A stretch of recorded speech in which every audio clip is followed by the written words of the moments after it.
You're a little stressed, man. And thank you, ma'am.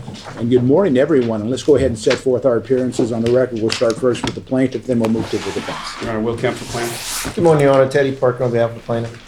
Good morning, Your Honor. Robert Egler on behalf of plaintiff. Maggie D. Federico on behalf of plaintiff. Brianna Switzler on behalf of plaintiff.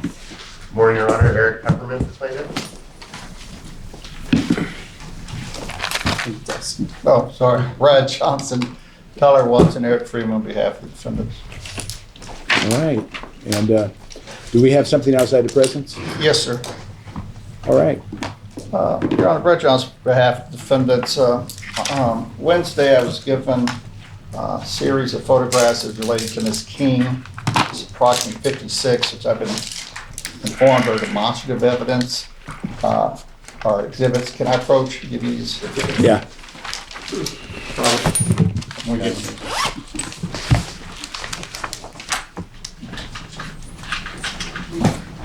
Your Honor, I've counted those out. That's my little scribble.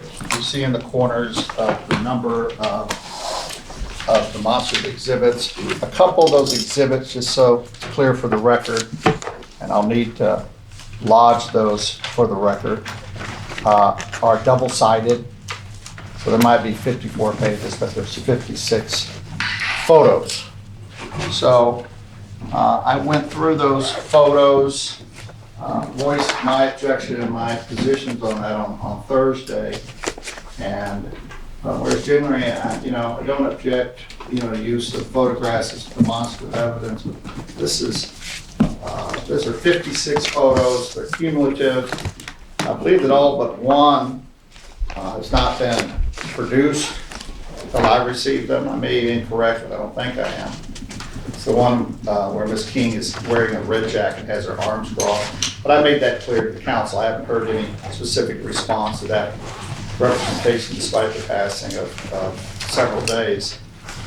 Your Honor, I just want to be very specific with it. There's photographs of previous partners of Ms. King and deceased family members that are objected to. And I'll talk slow. Those are photos 2, 3, 5, 6, 10, 15, 42,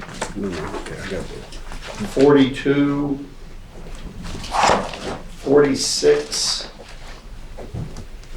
53, 51, and 56. Those photos are obviously cumulative. I don't think we need to know each and every former husband or partner Ms. King has been with her throughout her life. I had suggested they could pull those down to 4 photos. I didn't get any response. And that's despite my general objections. Also, it falls into another category. It's the photographs of her martial arts career, Your Honor. Ms. King retired from martial arts in 2009. Anything to do with our case other than that's a very interesting background. There's a whole bunch of photos of that, Your Honor. Those photos include numbers 19 through 30. Literally that many to start. And then there's 38, 39, and 43. That's 25 photos. 19 through 30, and what was the others again? I'm sorry, 38, 39, and 49. I believe that totals 25 photos. Obviously, those are cumulative. And Your Honor, some of those are actually articles. That would be 22 and 26 through 29. We already saw the riveting Oxygen Network episode that went on and on about the martial arts deal.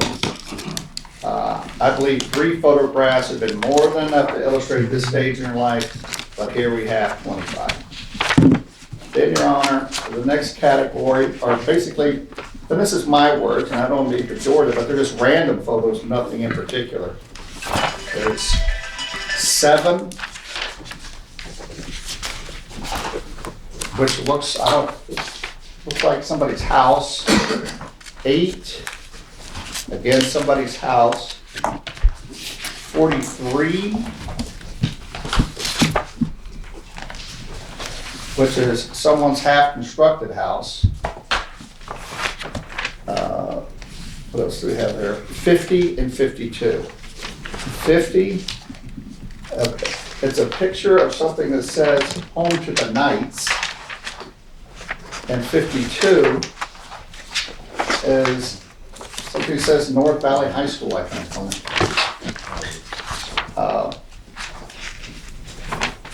No relevance, not produced. Then we have the high school memory photos drawn. That's the last category. Those are 11 through 14 and 47. Looks like there might be some cheerleading photos in there. Looks like somebody walking around with a bass drum. Really no relevance in this particular case. I had offered a compromise. I had said I would object to 20 of these photographs.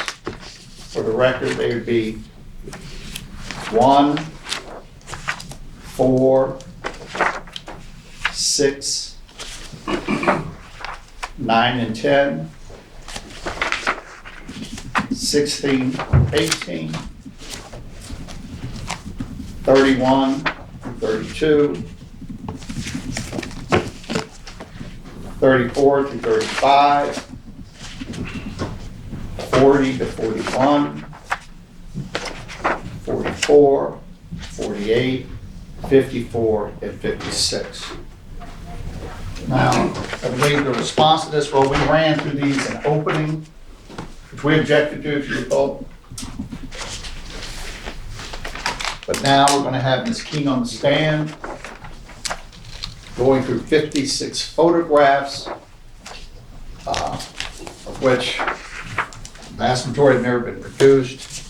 It's cumulative. Obviously, these photographs, based upon their number and repetitiveness, are designed to evoke sympathy from the jury, which would be improper.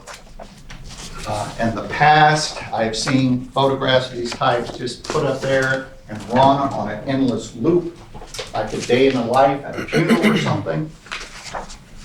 And for that reason, I object to their use for the reasons stated, Your Honor. Thank you. Thank you. So, Your Honor, first of all, virtually every one of these photographs were shown in opening statement. And counsel and I had an agreement that we were not going to show each other our slides for our opening. Yes, he objected to them, but the court overruled them. And with respect to the photographs, Your Honor, we have a right to tell our client's story.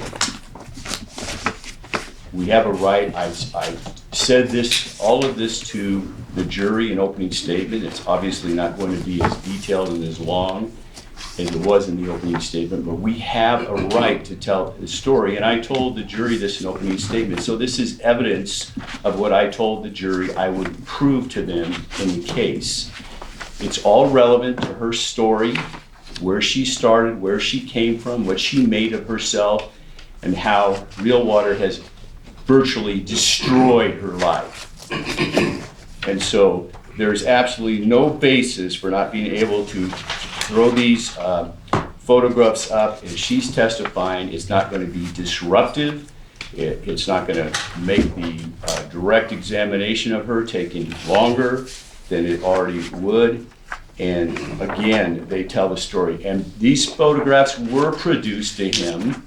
Says they're never produced. They were produced to him on Wednesday, as we had an agreement after the opening statement, or perhaps after the first witness, I don't remember, but that we would in fact give each other the photographs a day in advance, or the morning that we were going to use them, so that whatever demonstrative we were going to use in the with the witness. We produced these photographs. By the way, a number of these photographs are actually exhibits of evidence. It's not one, as counsel say. There's a number of them that are actually exhibits. And with respect to, well, we've already seen the fight video. No, we saw one fight video, and the video we're going to be playing with her direct is actually an exhibit that has been admitted into evidence, gone unobjected to by the defense, along with the photographs that were admitted into evidence. There's nothing wrong. It's perfectly acceptable. As this court knows, we live, particularly in today's age, in a visual world where people, if you just get up and talk to them or answer questions without visual aids, they're not going to remember it very well. People flash through their social media in rocket speed now. And so this is particularly for this day and age in trial, these photographs are appropriate to be able to tell her story and are perfectly acceptable. And virtually every single one of them were shown in the opening statement. So it's not like counsel didn't have notice of this when I did my opening statement. I think it's been it's close to 2 weeks ago now. So there's no, there should be no basis for this. And again, the court overruled his objections when I showed these in the opening statement, Your Honor. And of course, we relied upon that in preparing her direct examination, and we'd be able to use these photographs to help tell her story. May I respond, Your Honor? Of course you can And there's respond. been no, excuse me, I'm sorry. counsel, and there's been no argument like, oh, these are outrageous, they're showing off a person dying or guts hanging out of the street or a leg off, which is normally the objection that is made to photographs that is sometimes sustained, but none of that is occurring here. Well, to be candid with you, Mr. Eglert, as far as photographs regarding accident scenes and potentially individuals that are in dire straits, that's probably the best way to say it. I never understood that objection because they come in criminal cases. Right. I mean, that's kind of, why wouldn't they come in civil cases? This is the first chance I've had a chance to look at them. And maybe I'm wrong on this, is this kind of like a sequential order from when she was young Yeah, until they she are, was? Your Honor. They That's tell kind of a my nice impression, because I noticed, I think it was softball and then something else, and Yeah, then varsity cheerleader and. The high school pictures show it's not a, I can't remember what kind of drum, and counsel said it's a snare drum, and she played the snare drum in high school in the band. She was a cheerleader. She was,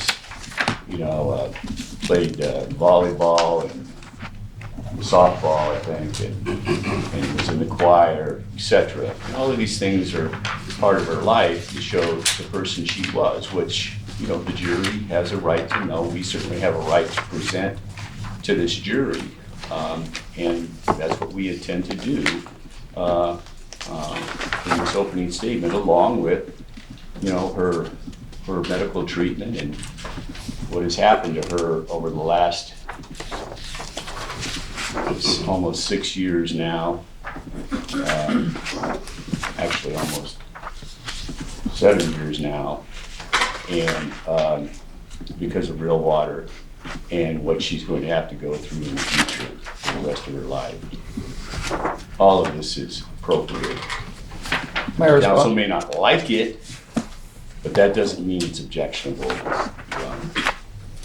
Thank you, sir.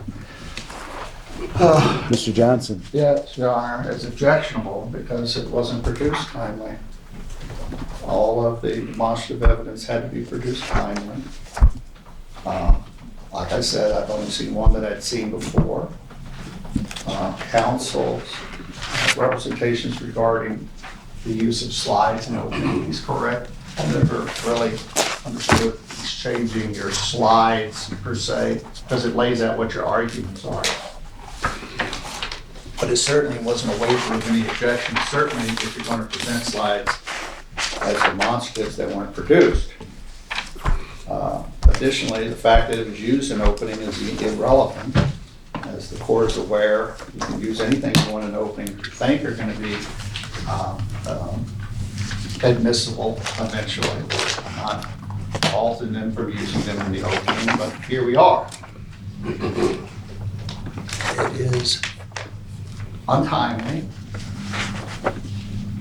Plaintiffs have been very strong sticklers on timing on when the exhibits come in. And despite all of that, Your Honor, they're willing to work in compromise. But they're really not in chronological order unless Ms. King was born driving a caddy. The first photo in this bunch. But it's clearly cumulative. It's clearly designed to invoke sympathy for Ms. King. Many of these photos have absolutely nothing to do with telling a story. And I would just like to make sure that the photos that have been produced to you, Your Honor, are part of the record, the forward, and my objections have been voiced. And I'll respect your order as always, Your Honor. Thank you. Well, and I appreciate that. I was sitting here thinking about it, and I'm looking here, and I can kind of see how they're in. Tell me this, and you say cumulative, and I understand. I mean, for example, you often see cumulative when it comes to specific witnesses as far as testimony is concerned. And I do understand that at some point the photographs were shown in an opening statement. And I do remember the video, the one video that was shown. But when it comes to making a determination. It's a different video we're showing here. It's not the same video. No, I get that. That's not my question. My question is this, how is it cumulative? Well, And that, go ahead, sorry. yeah, and I'm looking here, and I don't know what the whole story is, but like, for example, I'm looking at photograph number 1, and actually that's looks like a Lincoln Continental Town Car, from what I can tell. I don't know if it was a Mark That's her 7. mother, Your Honor. Oh, that's her mother? That's her mother. The next one's her father. Oh, wow. Her The mother next looks one's just like her. grandparents. I know it, doesn't it? Her mother looks just. I know. I couldn't It's tell. uncanny, isn't it? That's the cumulative photos, Your Honor, are. So number 2 would be her father? That's her father, her biological father, yes. I understand. But go ahead. Go ahead. Sure. The cumulative ones in particular are these martial arts ones, Your Honor. There's 25 of those. And they basically showing the same thing over and over again. Those start on 19. Okay, let me take a look.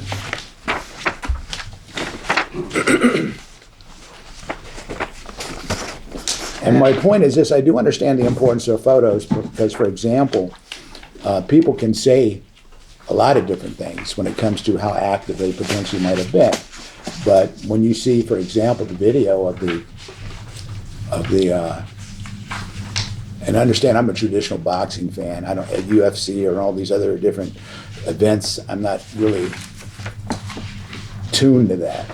But my point is this, and looking at it, people can say they do a lot of different things, but when you have a photograph of them potentially doing it, or not potentially doing it, but actually, for example, fighting, or the fight show, I mean, that shows you. But you're talking about at 19, it starts at 19, you're saying these are cumulative? Yes, sir. They start,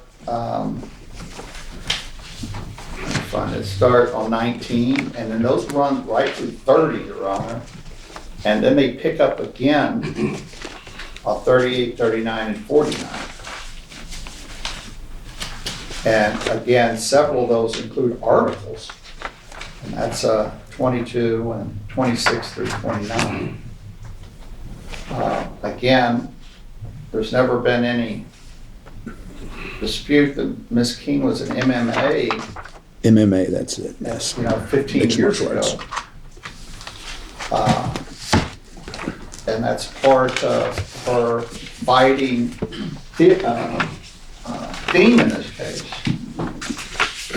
And it shows somebody who's healthy and active. And she's had, unfortunate health reversals in this case, and I don't deny that, and I'm not disrespectful of that.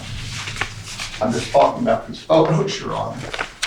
And if they're not produced by the end, But needless to say, you know, we're all officers of the court. Not trying to take advantage of people. I made a compromise of 20 of these photos. There's been no response. So the claim, I never said I didn't have the photos. I said I got them Wednesday. And on Thursday, I laid out what my objections were. So I think we've been reasonable, Your Honor. And for that reason, I ask that you uphold my objections and still allow the use of the 20 that I didn't object to in the spirit of confidence. All right. And I know it's difficult to just have it dump on your desk here. It is, I'm You kind know, of going There's a through. lot of stuff that goes through there, Your Honor. I know we have, How many fight photographs are there again, total? I believe there's 25, Your Honor. There's not, Your Honor. Many of those photographs are of her commentating, which is something that she's really not able to do anymore because of her myasthenia gravis caused by real water. So they're clearly relevant. There are fight photos, but again, that was a significant part of her life. There are photos about her being entered into the Hall of Fame, Martial Arts Hall of Fame, being a Black Belt magazine's Woman of the Year, and other things that are part of her life, which have all, with respect to, particularly with respect to her commentating and ring announcements, has been taken away by real water and their actions here and their defective products. So we are entitled to show that in this direct examination, Your Honor. Your Honor, there's been no expert or testimony in this case regarding a lost wage claim or any monies I'm not that. talking about lost wages. Your Honor, No, I understand. I'm gonna let both, this is an important issue. I'm gonna, or that she's not calling fights because of whatever her conditions are. There's 25 photos of her martial arts career in that bundle. So I'll stand by that. Articles are demonstrative evidence, are they, Your Honor? Those articles have to lay foundation where they came from, etc. Again, there's 4 random photos I indicated, and then all these, there's like 5 to 6 high school memory photos. So, Your Honor, I want to belabor the point. Going to follow the rules for us, follow the rules for them. And for that reason, I make the objection. And I don't know if we're going to have a witness prior to Ms. Keene, if you need additional time with the photographs. But this unfortunately was the timing of it being presented to you. Thank you, sir. all right.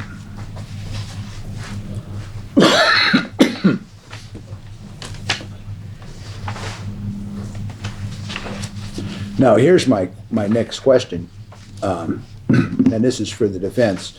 I'm kind of taking a look at the photographs, and you're right, this is the first time I've had a chance to look at them. It appears to me, and this is for the record, that, like I'm looking at photographs 22, 23, 24, 25, 26, I think it's 26, 27. Those photographs there tend to appear to me, I guess going up to 31, be more media related as far as, for example, I'm looking here and we have one, the Black Belt Widow strikes twice. And here's kind of my point, and I don't know a whole lot about mixed martial arts, and I do understand they have kickboxing and how some of those disciplines are somewhat related, so on and so on. But here's my question. For example, it's easy to say, and a lot of people say, wait a second here, I did this, I did that, and so on and so on. And there's a distinction between performing or doing that or dabbling in it versus excelling at it.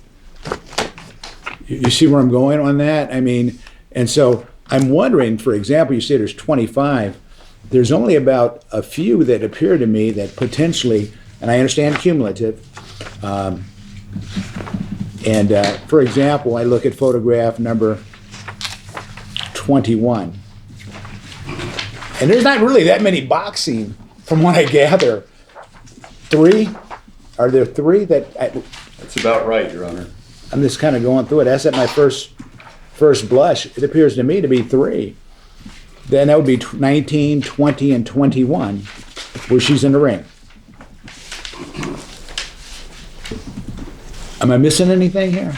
Well, without going through them line by line, I can see there's one on 30. Okay, let me look at 30. Maybe I missed it, because you're right, it was just looking at Which it. one, can you, I don't know, I don't have your numbers. Sure. Thank you. Well, for example, 30, I don't know if that's necessarily a mixed martial arts. It looks like to me this might be a woman's self-defense type situation. It is, Your Honor. I mean, There's one picture in the bottom that is, I think, of her fighting, but the other one is her training other people. Yeah, well, that's kind of, I mean, I'm looking at it for the first time, but it appears to me, from what I can gather, and tell me if I'm wrong or not, the only ones that really focus on her ring career appear to be 19, 20, and 21 as far as in the ring. Well, Well, that's your 19, 20 and 21. 20, And Mr. Johnson, I'm gonna give you a chance to comment, sir. 19, 20, and, Don't worry, I will.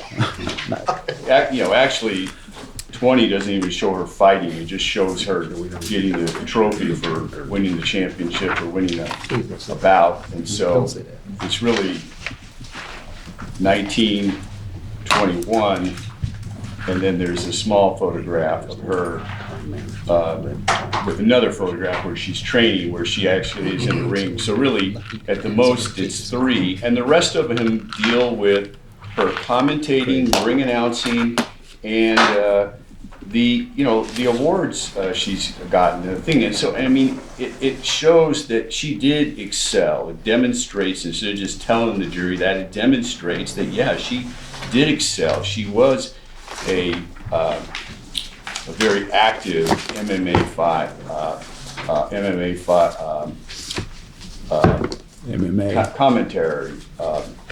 commentator, and also that she was Woman of the Year, a Black Belt Woman of the Year, that she was entered into the Black Belt Hall of Fame, etc. All things that we've told these jury and shown them already in the opening statement, but opening statement's not evidence, Your Honor. And so this is the evidence that we'll be presenting in this case. But that being said, I don't think I need to say a whole lot more, Your Honor. Mr. Johnson, sir. Your Honor, my objections stand as stated. You don't need to hear it multiple. Oh yeah, here's my point, and understand this. I thought about this, and one thing I've never been, whether anyone agrees or disagrees with any decision I've made over the last 19 years, I've never been arbitrary. If you understand what I'm saying, for example, I just say, well, pick your best 10. That's arbitrary. I've never done that, you know.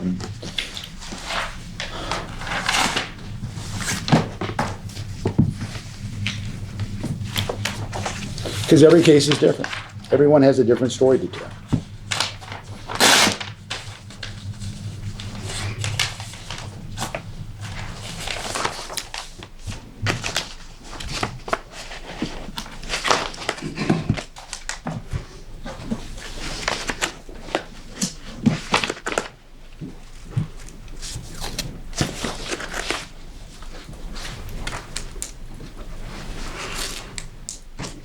And Mr. Egger, 43, I would think, might be building a house, something like that. That's the one with the framing. 43. It's towards the end.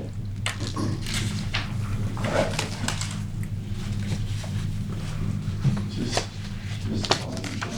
is the barn her dad built Okay. in their property when they lived up in Oregon, Your Honor.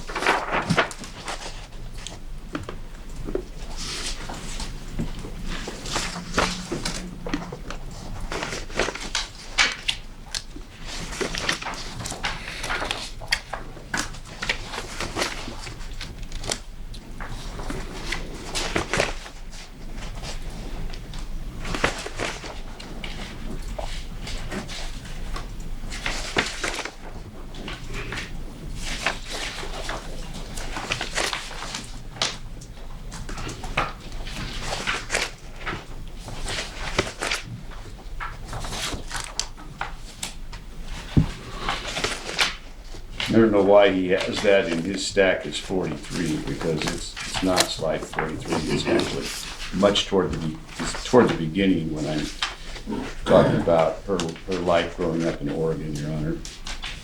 So he's got it out of order. I Your understand. Honor, I don't have them out of order, that's how they're given to me. I understand. I mean, it And is, they were inadvertently given that one was given out of order.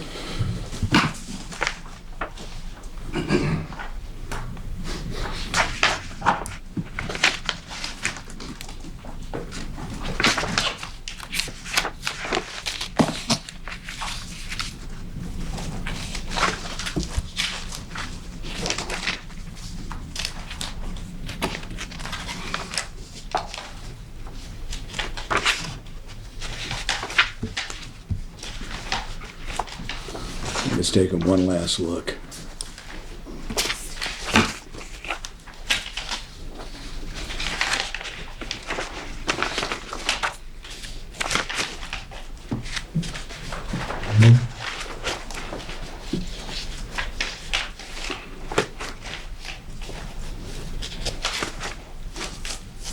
But that slide's actually around 13 or 14 in the deck, Your Honor.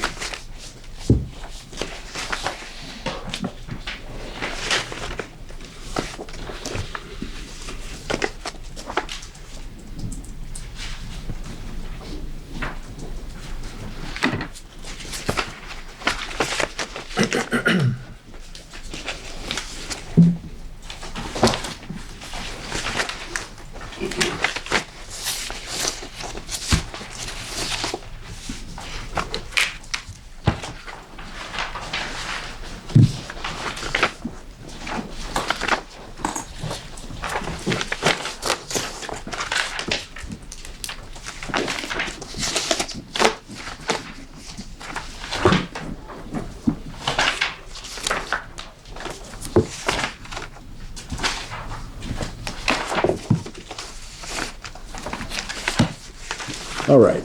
I mean, this is what I'm going to do. I'm looking at it from this perspective, and after having an opportunity to review the 40-plus photographs, it appears to me that, and from what I gather, each photograph represents a certain point in the life of the plaintiff, starting, I guess, early on from a high school perspective, and it's basically telling the story of her life. And the only three that I say potentially could be cumulative would be those marked 19 and 21. And then there's one, her receiving a trophy. I guess that's as a result of a fight, and we'll hear the story on that. But other than that, it's pretty much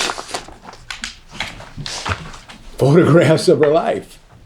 It's like a day in the life. And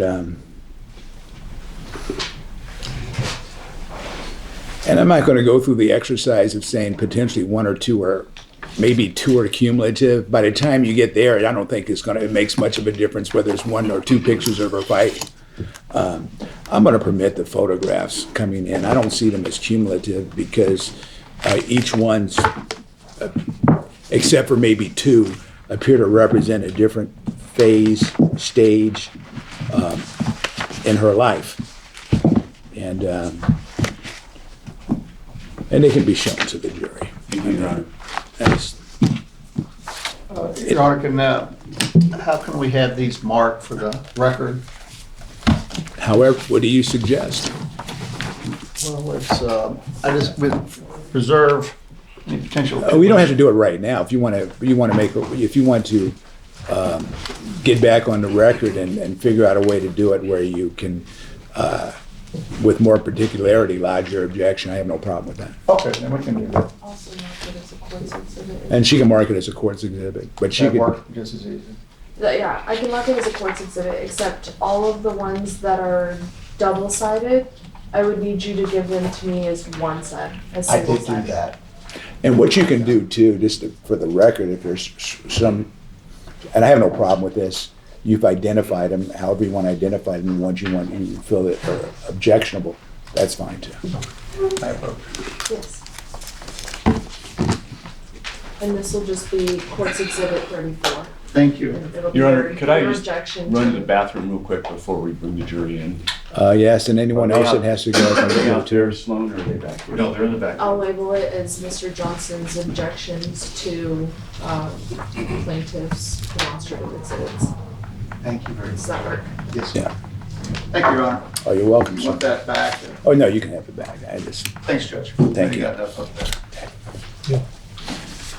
and if anyone else, we can go off the record for one moment. Anyone else want to run to the men's room or the ladies' room? No, we're fine, Judge. Ready to Anyone go. else? We got these going? Pardon? I Yes. we were gonna, We give staff a quick chance they were gonna do, to go. the son whose name's eluding me. All rise for the jury. Please.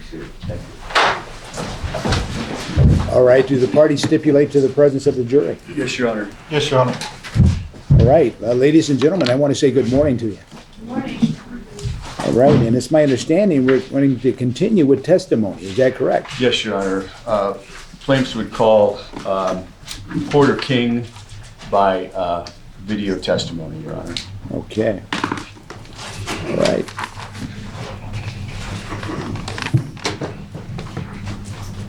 Will counsel please state your appearances and the court reporter will administer the oath. Maggie G. Federico on behalf of plaintiff Lisa King.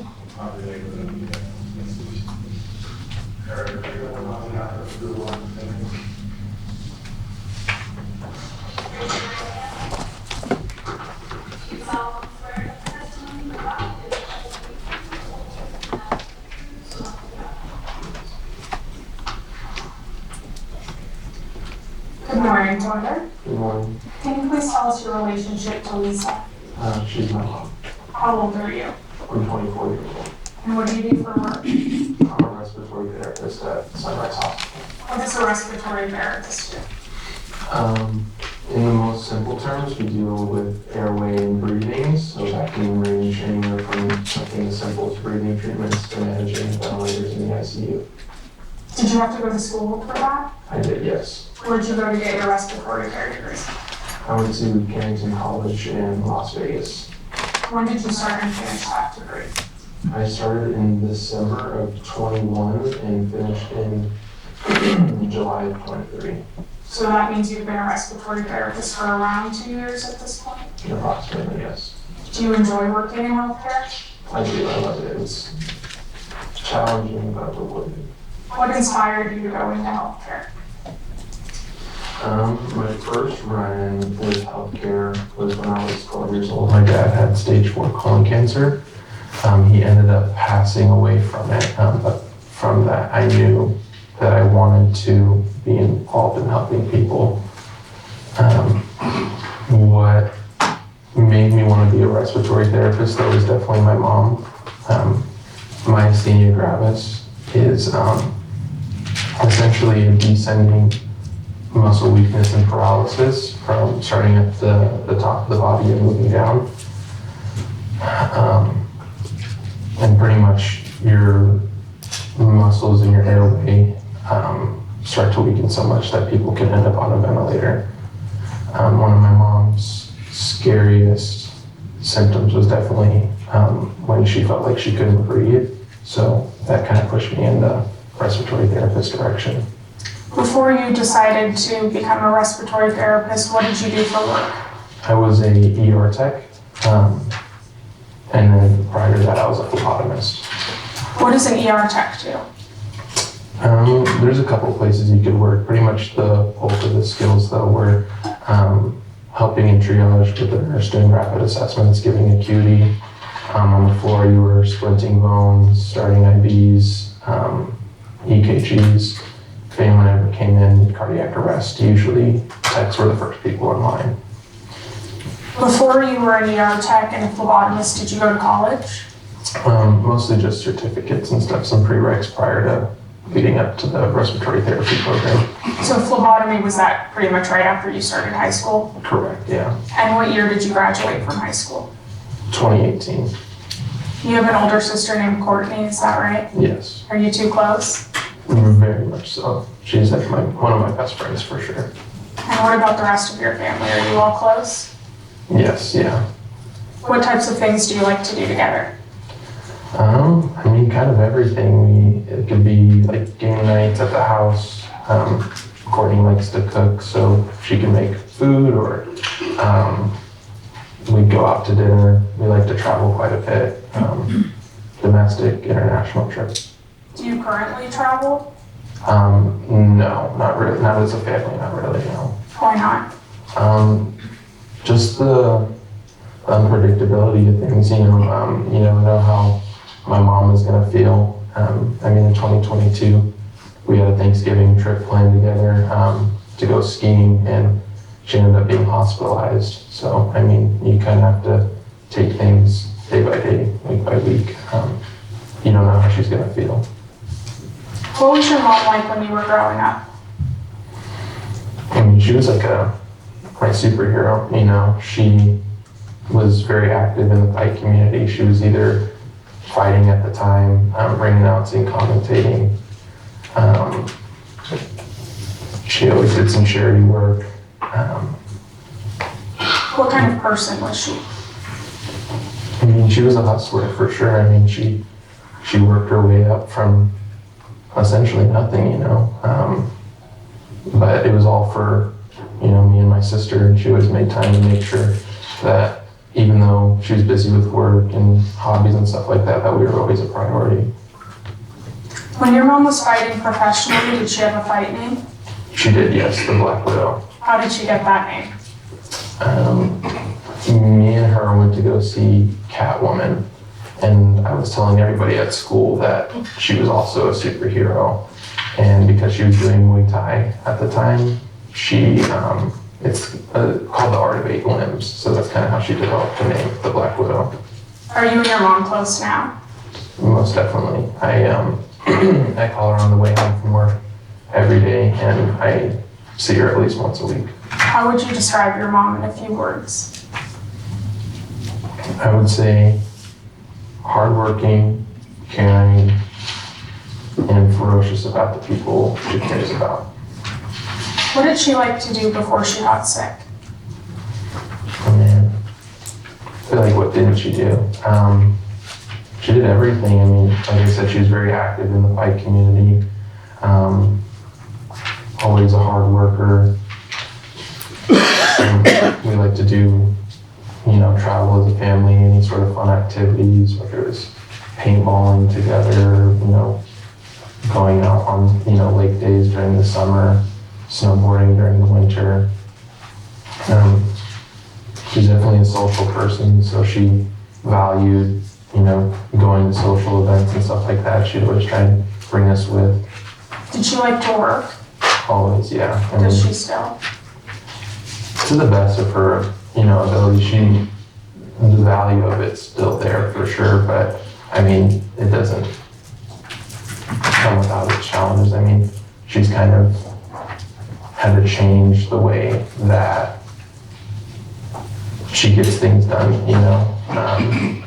She does a lot of Zoom calls now. She used to travel quite a bit, pretty much on a weekly to bi-weekly basis beforehand. She isn't able to, work as hard to the same extent because she can get fatigued. So sometimes that means, taking naps throughout the day, which she never used to do. And, working from bed or a chair, really, so. How old were you when she first got sick? It was my senior year of high school, so I would have had the 17 or 18. So would that have been in 2018? Correct, yeah. Were you living with her at the time? I was living with her until about a year and a half ago. Can you tell us what you observed about the progression of her symptoms over those nearly 5 years you lived with her while she was sick? So at first it just came out of nowhere, honestly, and they started as gastrointestinal issues. So it was like nausea, vomiting, diarrhea. And I remember her calling me one day. She was on a work trip and she started feeling all of those symptoms, and she was saying that she felt so sick she almost passed out on the bathroom floor. Over over time, those symptoms started to progress into different things. It kind of started in her face. She was getting facial numbness. She started slurring her words. There was one day me and Brent were at the dining room table, and she was on a conference call, and out of nowhere she kind of started telling me like she was drunk, you know. She had difficulty, you know, saying what she wanted to say in a clear manner. Everything was slurred, which was, you know, really concerning. I've never heard that happen before. Symptoms, you know, continued to develop, and she started getting really fatigued. She was taking naps during the day. She started getting muscle tremors. She was having difficulty walking. She said it felt like cement bricks were attached to her legs. There was a point where me and Brent had to drive her places, or she had to Uber because she didn't feel like she had the strength to drive, you know, and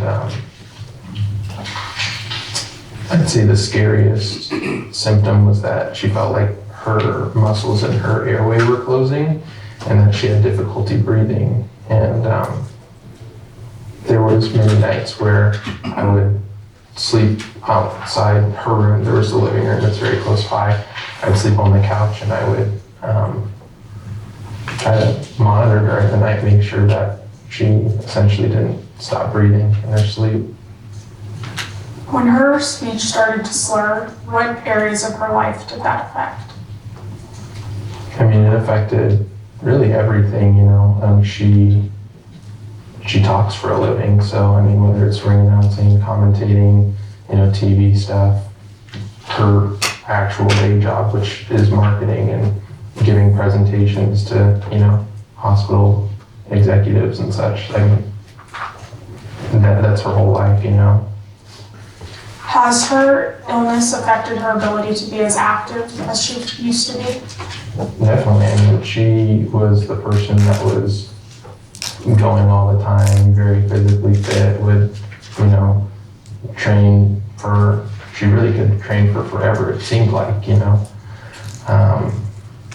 She's nowhere near as active as she could be, because if she does push herself too hard, there's always the fear that she's gonna go into a myasthenia exacerbation. Is your mom still having these symptoms you've described?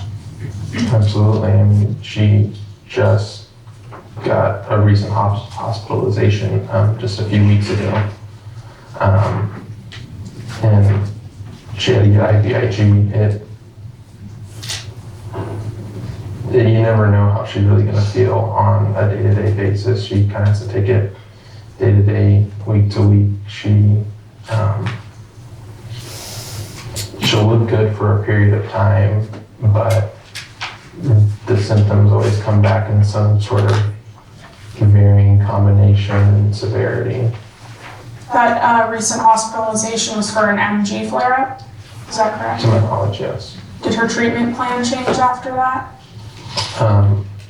She is now planning to get IVIG on a monthly basis. Do you ever remember a time before now that your mom was having monthly IVIG? Yes, there was a point in 2023 where she was getting IVIG consistently, but from my understanding, the insurance wasn't willing to pay for it. How did you feel when you found out she had to stop getting IVIG because her insurance wouldn't cover it? I mean, it sucks. I mean, that's the stuff that makes her feel better. But there's realistically no way for a normal person to be able to pay for it. It's very expensive if insurance doesn't cover it. Has your mom expressed any fear about her illnesses or the future to you? Not directly. She's not the sort of person to try and burden others with the way that she feels, but through her actions, you can see, I mean, she has essentially like a book of death. In case she passes away, it's for, you know, me, Courtney, and Brent, that we know what to do in the event that she's not here anymore. And that came from when she got sick.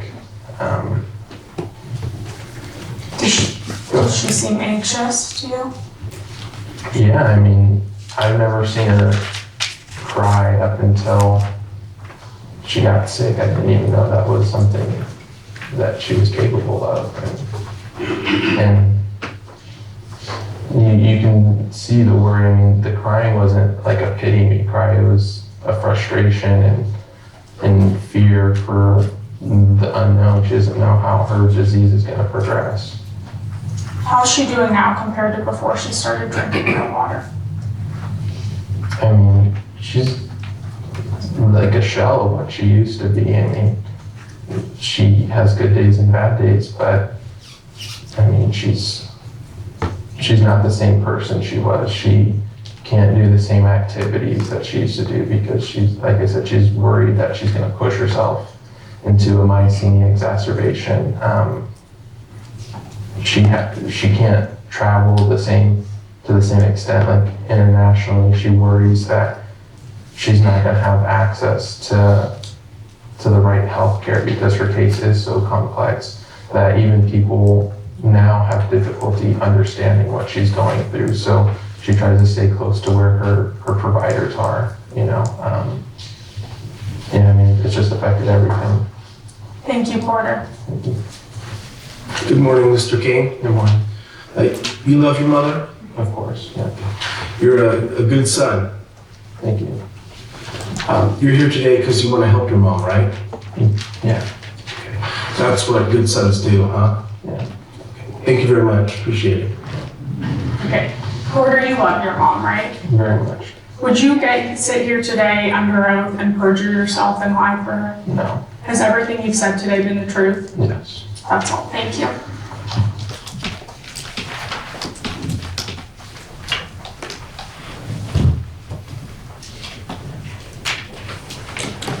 So our next witness, we would call is Lisa King. Okay, thank you, sir.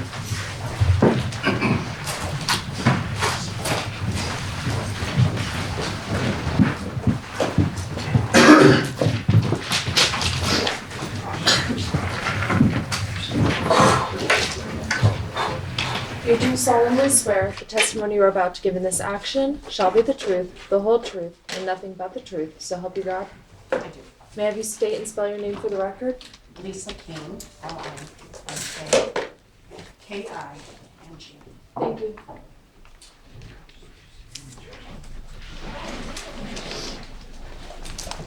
May I proceed, Your Honor? Yes, you. Good morning, Lisa. Good morning. How old are you, Lisa? I'm 52. Have you lived in Las Vegas your entire life? No, I was born in Las Vegas. I actually lived in North Las Vegas. I was born at Women's Hospital. However, I moved to Grants Pass, Oregon, I feel like it would be right around 1978. Okay. And did there come a time when you come back to Las Vegas? I did. After I graduated in 91, my mom, my stepfather, myself, my daughter, her father, we all moved back to Las Vegas. What are your parents' names? My mother is Helene and my father is Steve Medina. Brendan. Are you ready?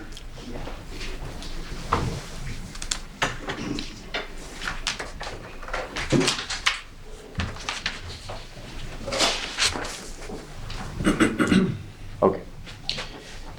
Did your parents work when you were young, Lisa?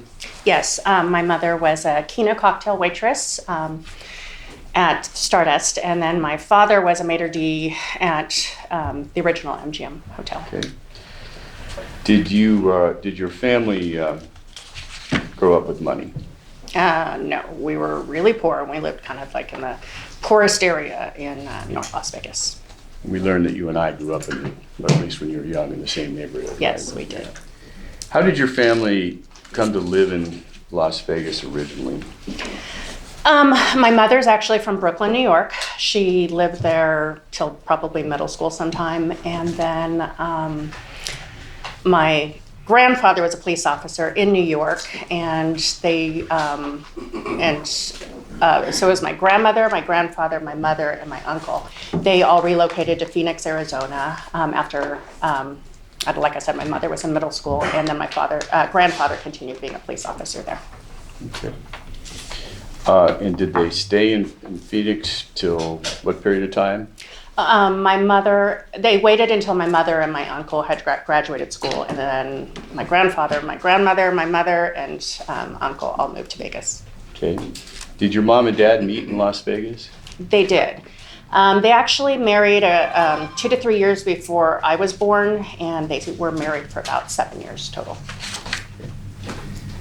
You mentioned that both of your parents worked when you were young. Who took care of you while they were at work? So when I lived here in North Las Vegas, I had a neighbor by the name of Velma Creel, and she had 2 daughters, Terry and Cheryl, who were also teenagers, and they kind of took me under their wing, and so I spent a lot of time with Velma. She was from Louisiana, and she was very set in her ways on how she did things, but she was just kind of like a grandma figure for me as well growing up. She teach you some things when you were very young? She taught me a lot of things. As a matter of fact, when I moved, I actually came back every single summer and spent time with her and the family, but she was all about taking care of the home, how to cook, how to clean, how to sew, how to take care of a house. So, yeah. Did she teach you those things? She did. Okay. Did she teach you about discipline? Like I said, she was from Louisiana. She was absolutely no nonsense and kind of almost OCD. Everything had to be a certain way, and so she was very disciplined. Are you still close with Velma? I was. She passed away a few years ago, but she does have 2 daughters, and I'm still close with them. And when you were in Oregon, would you come and visit her? I did. Like I said, it was every summer. We would plan a trip, and my grandparents were here, and then Velma was here. So I would make kind of the trips, but I always stayed with Velma because her place was spotless and her food was amazing. So. Did Velma live in Las Vegas until she died? She lived in the same house in North Las Vegas until the day she died. And when you moved back to Las Vegas after high school, did you continue to stay in contact with her? Mm-hmm. Yes, the whole family would actually come to, when I moved to Oregon, they would come down, usually once a summer. They stayed very close to us, and we were just a close-knit group, like I said. Do you have siblings, brothers or sisters? I do. I have 3 siblings, half-siblings, 2 on my mom's side, 1 on my father's side. My brothers that I was raised with on my mom's side is Norman and Joe. And were these your? I see the picture there. You look like the youngest. So were these your mom's 2 sons from a prior marriage? Yes. Okay. I was the baby. Now, you mentioned your parents got divorced after 7 years of marriage, and after they got divorced, did your mom ever remarry? She did. She remarried my stepfather, Alan Cowger, and Is Alan here? Yeah. They got married about a year and a half after my biological father and my mother divorced. Okay. Who did you consider to be your father growing up? It was my stepfather. He pretty much, he raised me. So as a matter of fact, I changed my name in school. I went by Lisa Cowger, not Lisa Medina. And yeah. Okay. You also mentioned you moved to Grants Pass, Oregon at some point. Was that after your mom and Alan got married? Yes. Okay. And did your brothers move with you? Yes, Norman and Joe moved with my mom and Alan. What about your grandparents and uncle? No, my grandparents and uncle stayed here in Las Vegas. What prompted the move to Grants Pass? Like I said, I grew up in a not great part of North Las Vegas, or at least I stayed there till I was about 4, and there was just a lot of crime in the area. And I think the final straw was there was a shooting near an elementary school right across the street, and my mom just was like, I'm done. I'm moving my kids somewhere safer. And Alan had been from Grants Pass, Oregon, which was a tiny little town in the middle of nowhere. So that's where they picked up and they moved. So it was Alan, my mom, me, and Norm and Joe. Okay. Can you tell us what it was like growing up in Grants Pass? It was a town of 15,000 people, basically a farm. It was country, but it was nice. We had an acre of land. We had a lot of animals. I called it my Noah's Ark. We had 2 cows, 2 horses, 2 ponies, 2 donkeys, 2 goats, and a ton of chickens and a lot of geese. It was a very simple life. I see a picture of looks like a barn under construction. Who built that? That was built by my stepfather, Alan. Okay. Did you have a garden? Yes, yeah. We had a garden that we would plant every year. Had to learn how to rototill and plant our seeds, and then we kind of lived off the land. All of our fruits and vegetables came from our own garden. And how do you spend your vacations when you were living up in Oregon as a family? It was pretty simple. It was a lot of camping, it was a lot of fishing, hiking, things of that nature. What did your mom and Alan, your stepdad, do for a living in Oregon? So my mother was a substitute 3rd grade teacher. I just always felt like it was a way for her to stay close to me while I was in elementary school. And then after she stopped doing that, she went to school to be a cosmetologist. And then Alan worked as a superintendent at a lumber mill. Okay. You mentioned earlier that you lived in Grants Pass until you graduated from high school. Is that correct? Correct. Where did you go to high school in Grants Pass? North Valley High School. Okay. And what kind of student were you? I was a good student. I was always a good student. I graduated with basically a 4.0. Okay. And what did you like to do for fun when you were in elementary, middle, and high school in Grants Pass? I stayed active. My brothers always stayed active, so I just kind of wanted to do what they always did. They all played the drums, so I played the drums. So I was in the marching band. I was in choir. I was in softball. I was in volleyball. And of course, I did all of those things through middle school, high school, and it continued. And then, of course, I did cheerleading, so I just stayed busy. Okay. So you're a cheerleader. Yes, I loved my cheerleading. So. Now, you had some challenges in high school. Can you tell us about that? So I had my high school sweetheart that I started dating my freshman year. His name was Paul, and we dated all through high school. He was a couple years older than me, and my junior year had already gone away to college in Eugene, which was a couple hours away. And I ended up getting pregnant my junior year, and I had my daughter my senior year in January, and then I graduated in June that year. And so you got pregnant. Were you on birth control when you got pregnant? Yes. You still got pregnant? Very lucky. Did you keep the baby? I did. That's my daughter, Courtney. And you still graduated from high school even with this setback? I did. In 4 years? Yes. And with a 4.0 GPA? Yes. And what year did you graduate? 91. Okay. You mentioned you moved back to Las Vegas after you graduated. Did the whole family move? Yes, so my brothers were older, so they had relocated back to Arizona. When we came back to Vegas, it was myself, it was my mom, my stepfather, Alan, me, my daughter, and then Paul came with us. And did you and Paul stay together after you moved back to Las Vegas? We tried. When he first came to Vegas, he came from this small town in Oregon with 15,000 people, came to Vegas, saw the glimmer and lights, and just started partying, as many people do. And that was fine. We were good until he just wanted to go travel the world and just be a free spirit. So he literally left and was gone for 3 years. No child support, no nothing. Just went on his merry way. So I went ahead and terminated his parental rights after that. Now, have you lived in Las Vegas continuously since 1991? Yes, I've been here ever since. Did you begin working when you moved back to Las Vegas? I did. Okay. And where did you first start working? My first job here was Nevada Cancer Center. Okay. And I think that's been changed to another name, right? I believe they were purchased by Comprehensive Cancer Centers. Okay. Why did you seek a job there?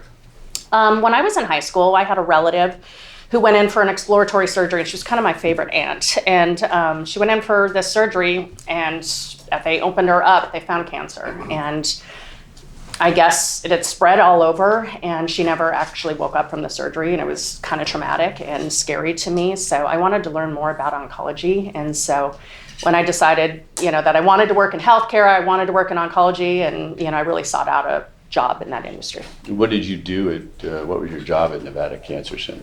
I started out as the receptionist, and I was there a short while, and then ended up becoming the executive secretary for the owner of Nevada Cancer Center. Is that Dr. Nagy? Yes, also very regimented and a great mentor for me.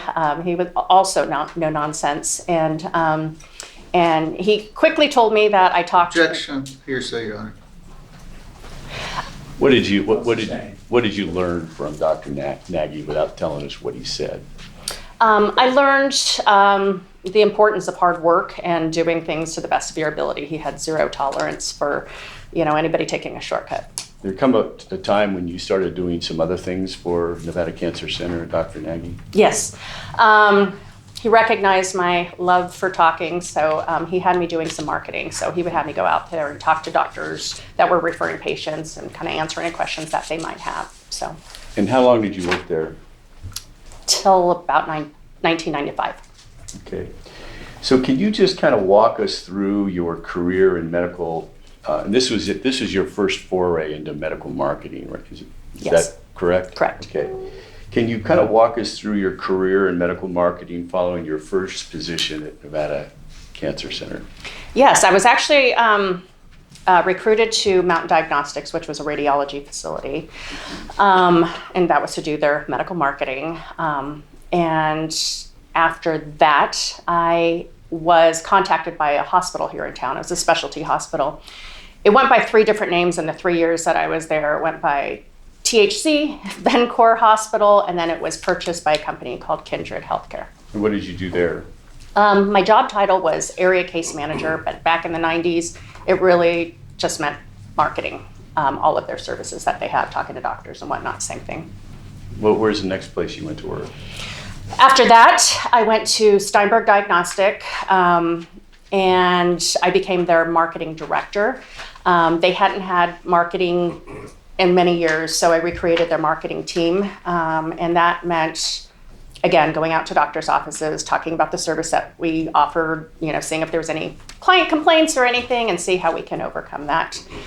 After Steinberg, I went to a company called RBC Communications, who was bought by USA Today, and they had 4 lifestyle magazines that were dedicated to health. And so I was brought on after they sold to help train their sales team how to market. After that, I started kind of a freelance company called Translucent Marketing, where I was going out to doctors' offices and just kind of doing specialty marketing. If they couldn't afford like a full-time marketing person, I would be their part-time marketing person and kind of help them in whatever that they needed. And somewhere around the same time, I was also contacted by a company called Progressive Force Concepts. Is this around 2007 or 2008? Yes. Okay, go ahead, sorry. That's okay. So Progressive Force Concepts had reached out to me because I was doing some stuff on TV, fight-related and whatnot, and they actually approached me about a position I had no clue of, called an executive protection agent. And basically they work with the big guys for individuals of high net worth to make sure that, they were safe for whoever they were protecting in their family. So they liked that I didn't look the part, but they can train me to what they needed to be. After that, I went to kind of did both of those jobs for a while together. And then I went to a company called Fundamental Clinical and Operation Services, which was more hospitals, more skilled nursing facilities, home health facilities. I started as a regional director of business development, and I was promoted to vice president of marketing for the whole United States. So then I oversaw the regional directors of business development and helped with their marketing. Okay. And- How long did you work there? I was there from 2009 to about 2017. Okay. Where did you go next? I went to a company called Kindred Healthcare, which Back to Kindred? I was going to say, yeah, it's kind of full circle because it's the same company that I started with in the 90s. And they're specialty hospitals and skilled nursing facilities. What was your title when you went back to Kindred in 2017, you said? Yes. Is that Yes. That was District Director of Continuum of Care. And how long were you in that position? I was there from, I believe, July 2017 until right around March 2018. And what was your next position? Kindred Healthcare sold, and they created a new division called Kindred at Home, and which was predominantly home health and hospice. And so I took a position as Area Vice President of National Business Development and Managed Care, which basically meant I was working for corporate. Yeah. So, and that's basically marketing, doing the marketing for them. It's always marketing, yes. Is that your current position? Yes, I'm still Area Vice President of National Business Development and Managed Care. However, they've sold 3 times in the last 8 years, and so the company now is called Gentiva, but it's the same company. Okay. And what is your current job at Gentiva? I support 12 different states, and so because I work for corporate and national accounts, I go out and meet with large hospital systems about contracting for big contracts, whether it's hospitals, skilled nursing, assisted living, something called ACOs, which is kind of like a managed care provider, and then managed care insurance providers. And are you the area Vice President of National Business Development and Managed Care for them? Yes. What does that, well, I think you just kind of told us, but maybe tell us a little more. What does that position entail? Like I said, it's negotiating big contracts. I usually meet with CEOs of hospitals or chief medical officers or CFOs, case managers. I mean, it's the whole C-suite. Sometimes I meet with different people and I negotiate these contracts. And then I work with the local salespeople in the 12 states that I serve, making sure that they implement it, making sure that there is no, service failures or anything that we need to fix to make sure that the relationship is really strong. And how many states do you oversee? 12. Okay. Does your region perform well compared to the rest of the company? Yes. I've been there for about 8 years, and for the 12 states that I serve, I actually closed more deals than anybody in the company. So I've kind of been their top salesperson for the national business development for the last 8 years. And have you ever done freelance consulting through any company other than, what would you call it, translucent marketing? Yes. I created a company back in 2015 called King's Consulting. I was also planning to kind of do what I had done before with doing some freelance work. I didn't really do a lot of it, but yeah. Is King's Consulting still in operation? It is.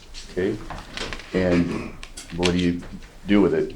There has been times where people have hired me for freelance gigs, and it could be any gig, doing TV or this, that, and whatever, and then they'll do it under King's Consulting. Okay. Okay, let's get back to discussing your personal life. Did you ever get married? I did 3 times. 3 times, okay.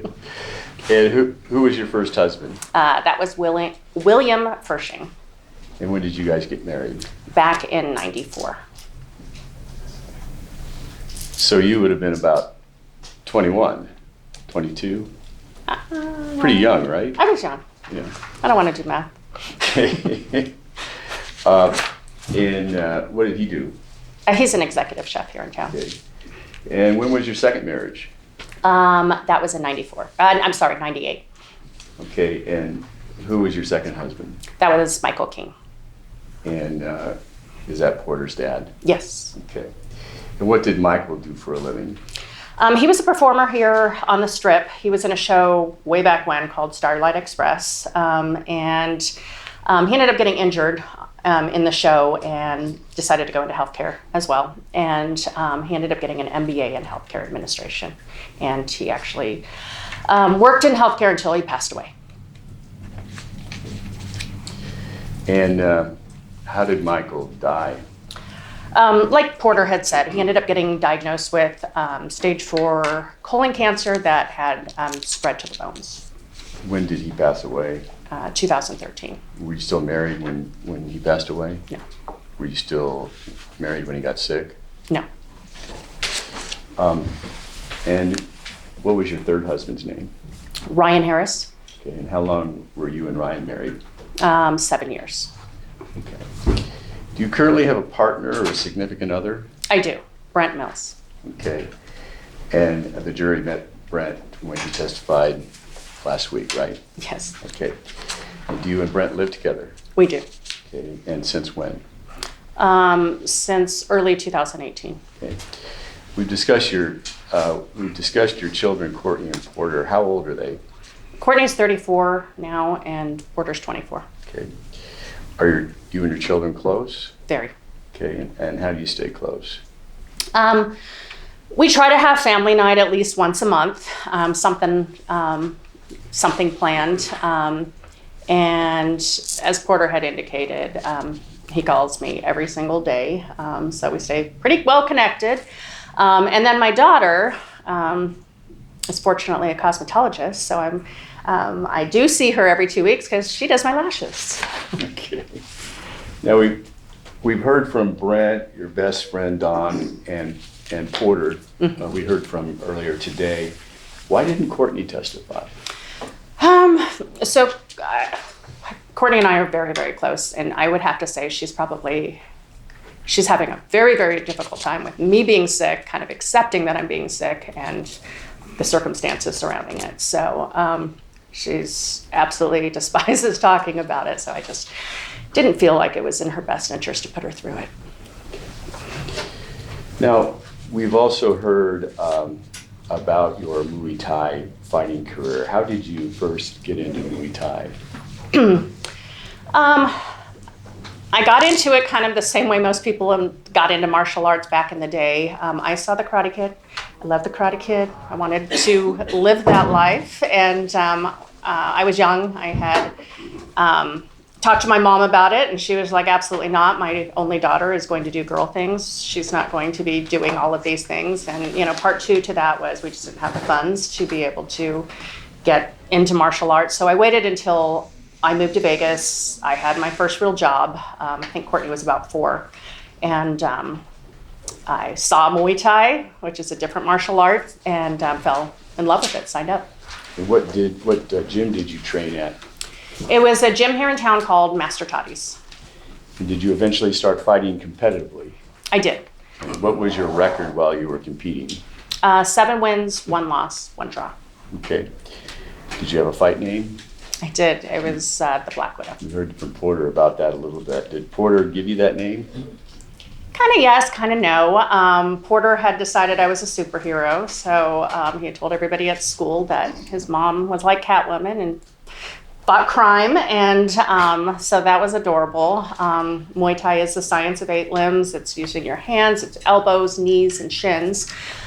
And I feel compelled to say that I had several people in my life who gave me endless grief about my dating life and lack thereof in the stability department. So they used to just call me the Black Widow. So it kind of all formed together, and that's how the Black Widow was formed. Did your Muay Thai gym have belts? It did, which is always a controversial subject when you're talking about Muay Thai. Most gyms, most martial arts have a belt system. Muay Thai sometimes does not. However, my trainer was from Thailand. His name is Master Toddy, and he trained under the International Muay Thai Association. And they were very traditional Thai in the fact that they taught technique, they taught discipline, they taught respect. So it wasn't just a fight class. So when we would go in there, you would have to test for belts, and we had sashes that we would wear, and you kind of line up in your belt order based on your rank. So yes, I did train through the belt system. And what color belt are you? A black belt. Can you tell us about how you got into commentating for MMA fights? So Master Toddy did a lot of promotions back in the 90s and 2000s at some of the big hotels like the Stardust Hotel and whatnot. However, his English was not great. So once he knew I did marketing, he would take me to the hotels and have me negotiate all the contracts and the lights and the ring and everything that goes with putting on a show. And so I just kind of became his sidekick unofficially. And there was a point that there was a fight in the late 90s that we showed up at the fight and a commentator wasn't able to be there. And there was a gentleman that was going to be the lead commentator, and he was very well known in the boxing industry. His name was Colonel Bob Sheridan. And Colonel Bob had done more fights than any commentator ever. He had done 10,000 fights, and that meant Ali and Holyfield and Tyson and all the big fights. And so Master Toddy just kind of said, Colonel Bob, this is Lisa. Can you teach her the ropes? And so that was the first time doing it. And then I continued to, commentate as needed. Okay, for Master Toddy's at the time, right? For Master Toddy's, yes. And then eventually, did you start doing media appearances around fighting? I did. So I was fighting, and Master Toddy would have me kind of go do TV interviews and whatnot. And there was a point where I was ring announcing. Master Toddy used to have fights at his gym. Lots of promoters do things like that. It's less expensive than putting it on at a hotel. So I would ring announce every single fight. And there was a point where there were some producers from ESPN in the audience, and Master Toddy kept saying, talk about the fight at the Stardust next month. So I was promoting it, I was plugging it, and these dumb producers came up to him and they're like, does she really fight? And he's like, she does. And they're like, is there other girls who fight? And they're like, they do. And he's like, we just had talent fall out on a show called I Do Anything next Thursday. We would love to have some girls on there. That would be great. He's like, Master Toddy said, talk to Lisa, make it happen. By Monday, we've conversed. By Thursday, we were flying to LA to do a show. While I was there, of course, not knowing who I'm talking to, just to these producers for ESPN, there was a producer from Charlie's Angels, from Survivor, and some other reality show, and they had asked me what I wanted to do with. Object, a lot of hearsay at this point. You just tell us what you learned without saying what other people said, okay? Sure. So we had a discussion about what I wanted to do with female fighting and what I could envision, and we ended up having a follow-up meeting shortly thereafter, and within a month or so, we started filming this for B-roll, so they can. Were you asked to storyboard a show for them? Yeah, they actually kind of had me jot down my notes and storyboard what I envisioned, and so I did. And the following week, we had a 3-hour meeting. They loved what I came up with, said, don't tell anybody, and I kind of created it based on MTV's I Want to Be a Real Life Fighter, which only focused on men. And within a month, we were filming this show, a B-roll for them to sell to the Oxygen Network, which they ended up doing. And what does a B-roll mean? It's kind of like a promo reel, if you will. Okay. A lot of footage to kind of show what this show could be about. Did you eventually end up, you and a number of other girls end up going to Thailand to film the show? We did. Okay. And were you a fighter on that first season? I was. And what happened at the very end of the season? So it was a 2-hour reality-based movie. So win, lose, or draw, no matter what happened in there, it was going on TV. And so there was 10 girls. They chose 3 girls to go to Thailand. I was one of the 3 girls, and I ended up winning my fight. So they went back to Oxygen, and they got great ratings on this show. And they said, what are we going to do from here? And they said, let's turn it into a 7-8 week series. So the next year they came back, and they created an even bigger cast. And they had Fight Girls again, which was created off of the movie Fight Girls. Okay. And did you have, you fought in the first, you fought in the championship fight in the first one that was in Thailand? Yes. Okay. Where was the second one filmed? It was filmed in Las Vegas as well as Thailand. Okay. And did you come back as a fighter or a trainer? What position did you come back? So they had me come back as a trainer and a mentor for 10 aspiring fighters. And you never know who you're going to be given. And they all lived in a house, but they also had me fight on that show as well and do a rematch against the girl that I had fought the first season. Now, is that the video we all saw when your friend Dawn, your best friend Dawn, was testifying? Yes, Okay. and she was cheering me on. There's a video of you when he fighting in Thailand, winning the championship fight. Is that right? Yes. Okay. During this time, we'd like to play Plaintiff's Exhibit 1853. It's about a 2.5-minute video. Subject to the order of objection, Your Honor.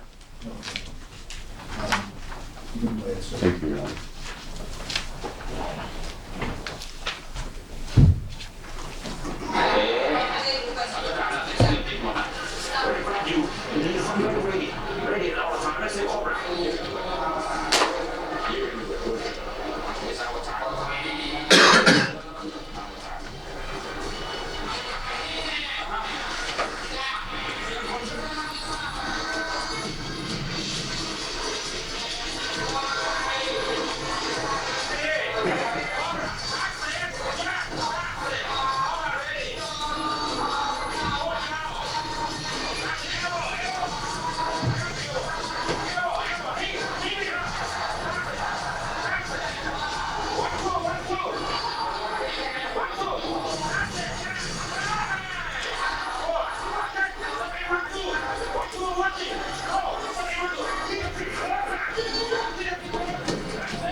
Is that Master Toddy there talking to you? It is.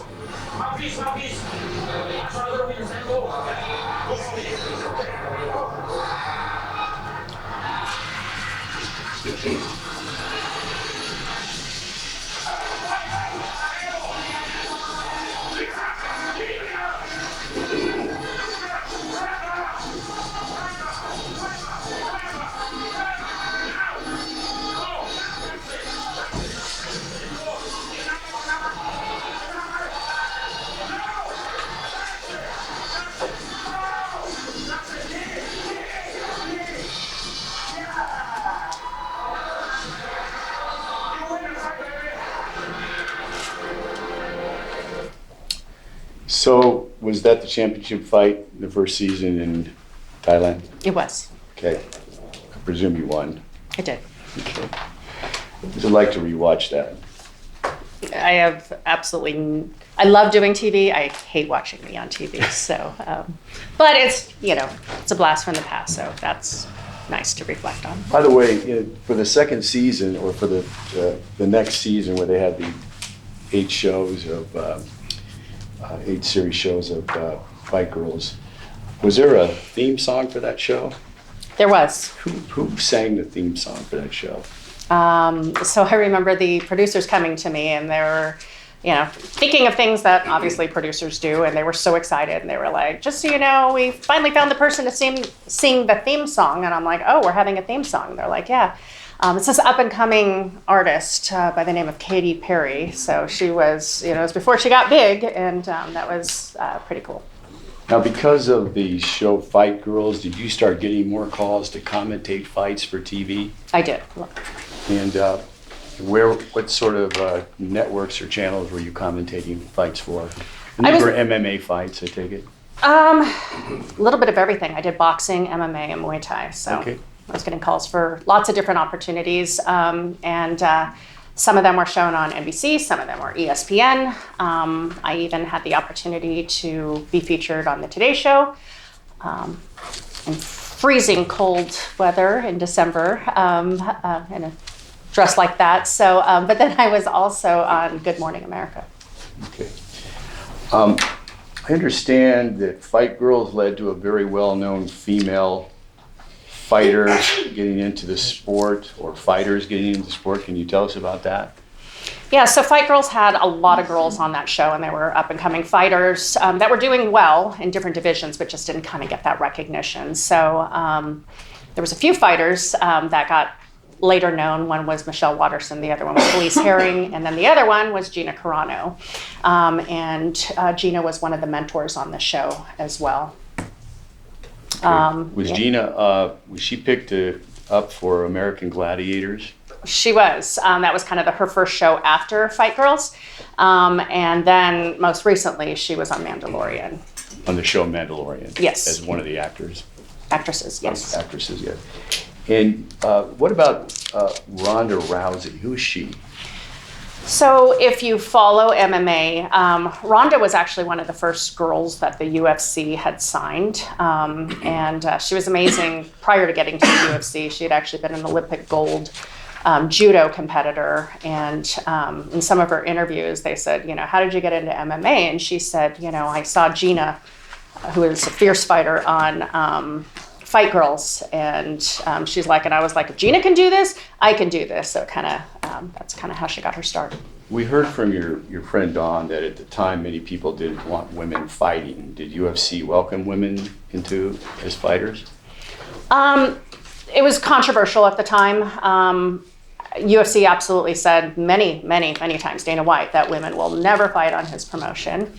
And I remember one time I was commentating for a fight organization called Fatal Femmes in California, and someone came up and asked me some questions. I absolutely had no idea who it was. And they said, you know, what do you think about... I apologize, it's just a lot of hearsay. You can just say Sure. what you said, not what they said. Just say what you've said, not what they said, okay? Okay.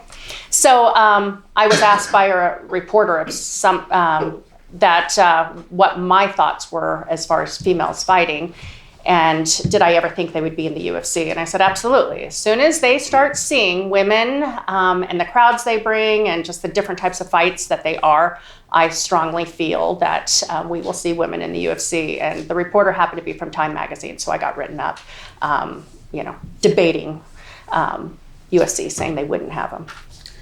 What other honors and recognitions have you received in Muay Thai? So I was inducted, well, I received Black Belt Magazine's Woman of the Year in 2007. I was inducted into the Black Belt Hall of Fame. I was inducted into the Masters Hall of Fame. I was inducted into the Martial Arts History Museum, which there's only one. And then I was written up by Las Vegas Sports Magazine, Southern Nevada Woman, Las Vegas Woman, Las Vegas Weekly, and then Time Magazine. Now, why did you stop competing? So at the time, I mean, there was never a ton of opportunities for women in Muay Thai. But MMA was becoming big, and in order to do MMA, you need at least another style. And for me to go in my later 30s to start learning jiu-jitsu at the level that I knew Muay Thai, just it wasn't going to happen. So because I was getting picked up for commentating and I was doing so much of it, I just chose to do that. They put me in hair and makeup. I made more money as a commentator than I ever did as a fighter, and you know, I got to travel all over the world, being able to commentate. Did you continue to train and teach fighting after you stopped competing? I did. There was a gym here in town called Excel Defense Studios, which was a police-owned gym that hired me on as a lead Muay Thai instructor after I got done with my real job. Who were their students? You said it was a police-owned gym? Yeah, it was a police-owned gym, so they catered to police, fire, and military. It was off of Craig, so kind of closer to the base. So I taught the Muay Thai classes, and then I also did private instruction, teaching technique, and then I also did women's self-defense classes pretty routinely. So yeah, it was fun. Did you also do some motivational speaking at kids at elementary schools? I did. It first started with, I think the Boys and Girls Club had called me and asked me to come in there and kind of do an empowering speech and being able to believe in yourself and going after your goals, whether you want to be the best swimmer, the best soccer player, whatnot. So I started doing that, and then I got picked up from some schools where they just started calling and asking me to come in and talk to kids and try to empower them. Before you got sick, Lisa, what did you like to do for fun? So I've always loved nonprofit work. I started in it back in the 90s. I served on the board for the American Cancer Society, and I did a lot of their MC work for Relay for Life and things of that nature. And then Susan G. Komen had reached out to me and asked me to help with some of their PR campaigns. And then I have done lots of different volunteer work with the Alzheimer's Association had reached out to me. They were trying to target some of the fight community. Then they had me reach out. Then the American Lung Association had reached out to me and asked me to join the board of directors for Nevada. And I've been doing that since probably 2016. And I also do a lot of their TV campaigns or their radio campaigns. So I volunteer for them. Now let's talk about the reason you're here today. Are you familiar with a company named Real Water? Yes. Okay. How are you familiar with them? I drank Real Water from 2014 to 2019. How were you introduced to Real Water? They actually reached out to me. When they say they, who are you talking about? Real Water had reached out to me. Is it Real Water or Real MMA that reached out to you? It's actually one of the same. So Real Water owned an MMA organization here in town called Real MMA. So it's the same leadership, same owner, and everybody that works for Real Water worked for Real MMA. What is Real MMA? It's a fight organization that Real Water had formed as a way to market to fighters and athletes. They were sponsoring a lot of fight promotions and just realized instead of giving money to a different fight organization, they can create their own and then promote their water at every single event that they had. Were you introduced to Real Water's bottled water products through Real MMA? I was. Okay. And how were you introduced to it? So they would provide it for everybody who worked their fights, to the fighters, to the commentators, to me, the ring announcer, because I was their ring announcer. Were you a commentator or a ring announcer? I was the ring. Well, I did actually both at many different times with them. Okay. So how? Would you have pre-fight events, weigh-ins, meetings, as well as the fights? Sure. Tell us about that. So we obviously had the fights, but before the fights, we also had weigh-ins, which was usually the day before. Then we also had pre-planning meetings before that. And that was generally at Real Water's headquarters. And throughout my tenure there, we would do film commercials for them. They did a lot of TV, so we would do some post-fight production, doing commentary and stuff. So lots of different ways that I was involved with Real Water. And would they give you Real Water to drink during these events? Yes, that was actually the only thing that we could drink at these events because they would film for TV, and so they would have the big aerial shots. And if I had another water bottle there, they would be like, "Can you put that down there? We want to make sure that we're featuring our water," which is the reason they created the organization.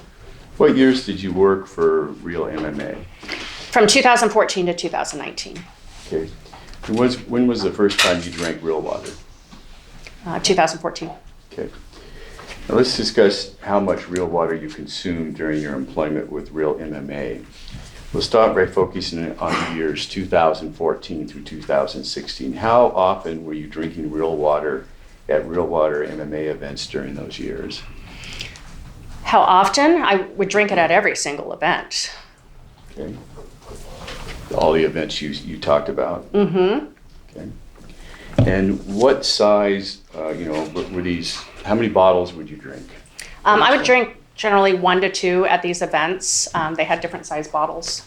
Okay. Between all these events you just mentioned, how many Real MMA events did you attend each year? I would say probably 12 to 14. And you were drinking Real Water, 1 to 2 bottles at each one of these? Yes, Okay. yes.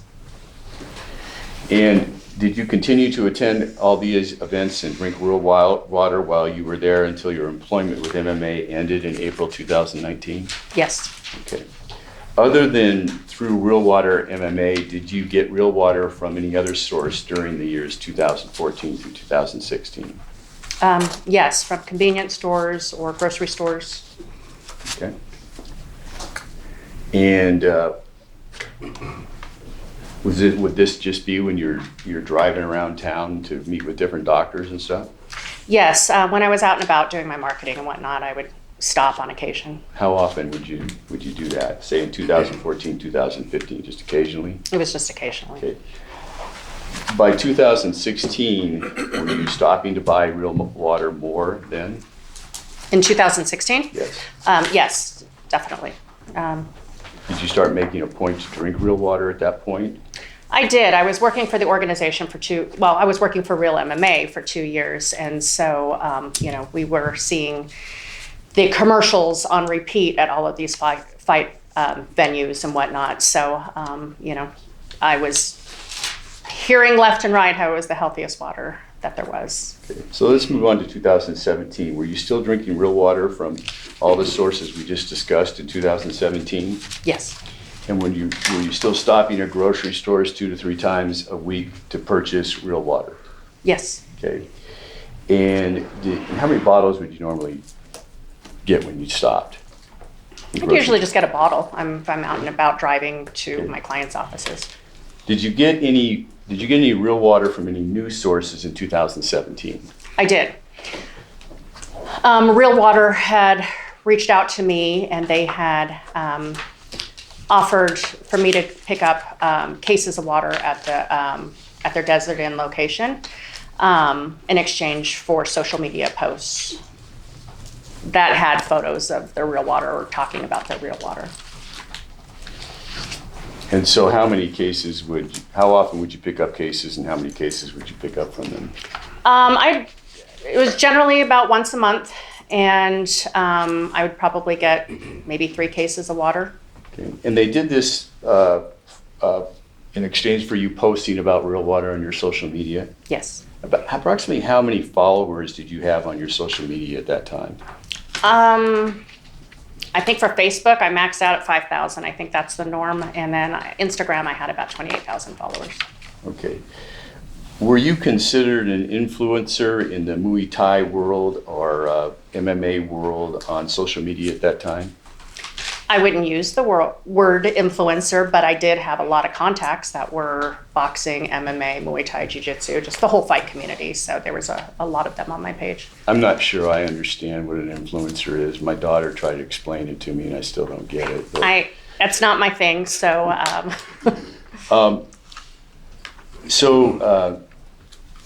Were most of the people who followed you people who were involved in or fans of the fight world? Yes. Okay.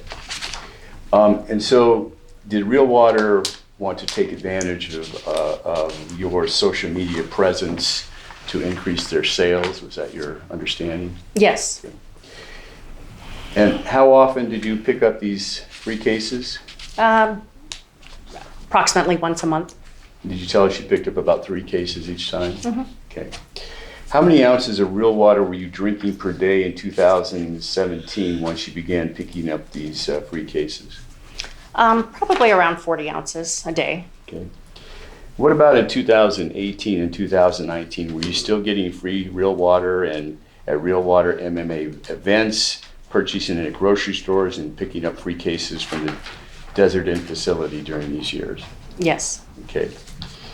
Did you drink Real Water from any additional sources in 2018 and 19? Yes, I subscribed to Real Water, their 5-gallon home delivery program in 2018. Okay, was that around June 2018? Yes, I believe so. Okay. And how many, when was the first time you drank from a 5-gallon jug in 2018? I'd say approximately July 2018. Okay. And how many 5-gallon jugs did you receive per month through your home delivery service? I would say about 4 to 6 jugs a month. And so by 2018, had Real Water become your exclusive choice of drinking water? Yeah. Okay.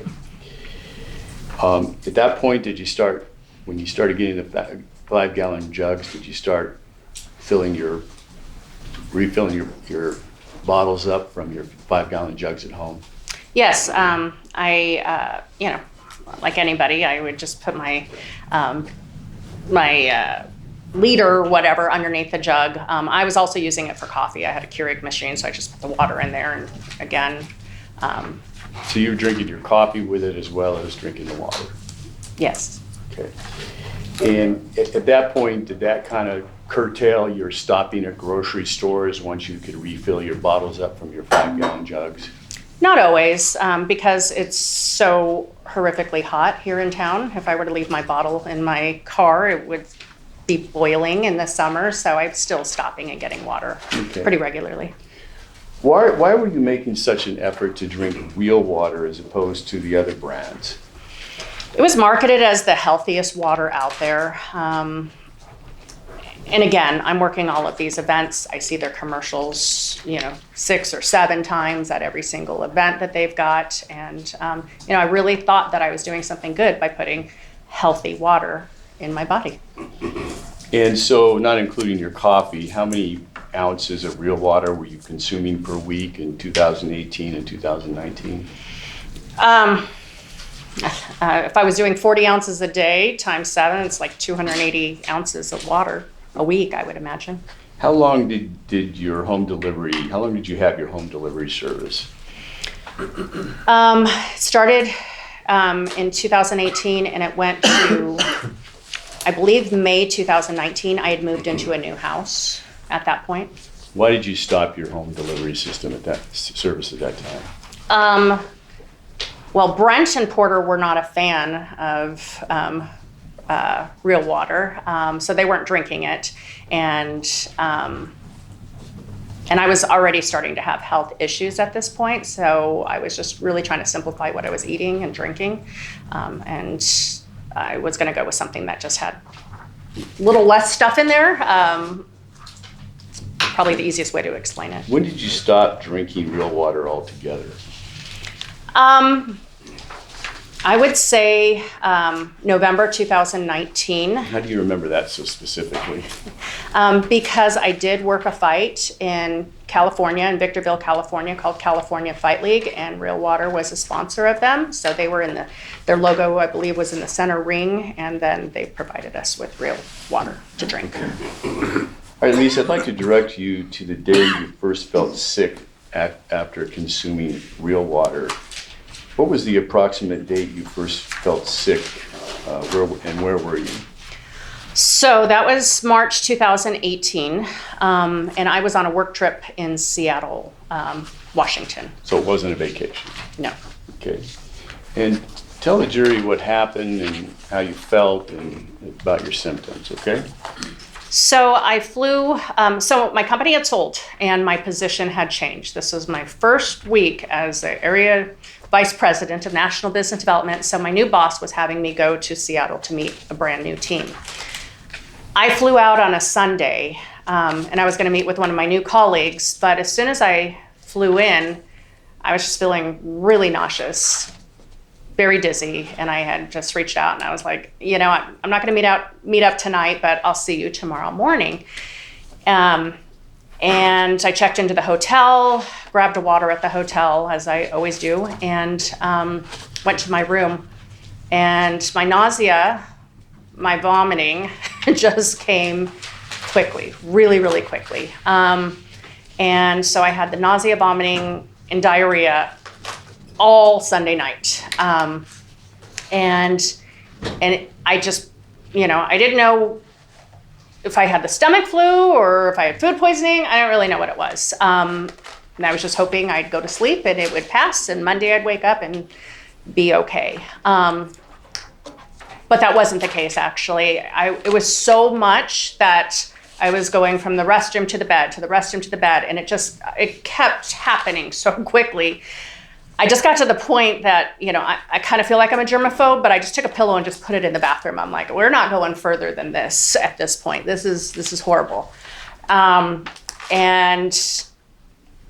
again, I woke up on Monday and I've got a brand new boss. She doesn't know me other than from interviewing me and hearing some things about me. And I had to reach out, and I'm like, I am absolutely not going to be able to make it to the meeting today. And, she also, she's very firm, and I didn't want her to think I was the type of employee who called out of work sick. So I'm really trying to be strong about this, but I'm like, I've got nausea, vomiting, and diarrhea. Like, I'm just going to get it out there. I can't go anywhere. And she was like, oh, okay. Let me know, how you're doing. I'll call you later today. Maybe we can meet up for dinner or something. So throughout the day, same thing that happened on Sunday. It was just, I was dizzy. I was weak. I had a lot of fatigue, and the nausea and vomiting was just not stopping. So in the afternoon, she was like, hey, are we going to meet up for dinner? And I'm like, absolutely not. We're still in the same boat that we were in yesterday. So she's like, okay, I'll see you on Tuesday. And Tuesday I woke up, same deal. And I'm getting really concerned because I'm like, this is not stopping whatsoever. So Tuesday, I get up and I have to reach out to her, and I'm like, I'm so sorry, but I am absolutely not making this meeting. And I was supposed to fly out Tuesday night, but I know I'm not making it to the airport, and I'm not getting on a plane in the state that I'm in, trying to decide, do I go to a hospital, or, maybe this will just pass. So I tell her I can't meet up with her, and I'm, I kind of stay in the same position on the bathroom floor and just deal with it the best that I can. And then Wednesday evening, somehow something had passed a little bit, and I felt like I was going to be able to get on a flight.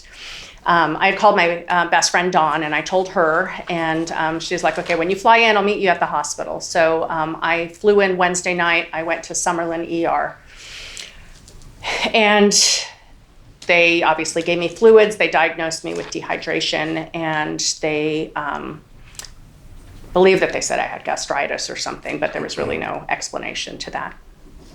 Can you tell us, once you went to Summerlin Hospital and the period of time after that, can you describe how you felt physically during this time? So I started having some, lots of different symptoms. I was having fatigue, bloating, abdominal pain. Weakness? Definitely weakness. I mean, that kind of went hand in hand with my fatigue. I was kind of feeling dead to the world. And did you have any dizziness at that time? Yes. So actually, I feel like if you kind of fast forward, I had a lot of these symptoms. And then I'm going to say February, maybe 2019, I was on a work trip in Texas. And I went to go meet with some of my clients that were all nurses and some of my team members. And we went out to eat at a restaurant. And as they were coming in, I feel absolutely like I'm going to pass out. Like I was fine. And now I feel like I'm going to pass out. And I'm like, this is just weird. This is really, really weird. So there was, whatever they served me at the restaurant, I'm just drinking this water quickly. And I'm like, please don't pass out. This is going to be really awkward. And I'm holding onto the table because I feel like I'm just going to, go over. And so I kind of muscle through that experience and decide, I'm going home. I'm leaving tonight. And I come back. Did you feel like there was something wrong with your heart at that time? Yeah, I was having heart palpitations at the same time. And I don't know if it's because I'm panicking or if this is why I'm feeling so dizzy. Like it was an absolutely horrible feeling. And then I had... About a month later, did you have a business trip to Albuquerque? I did.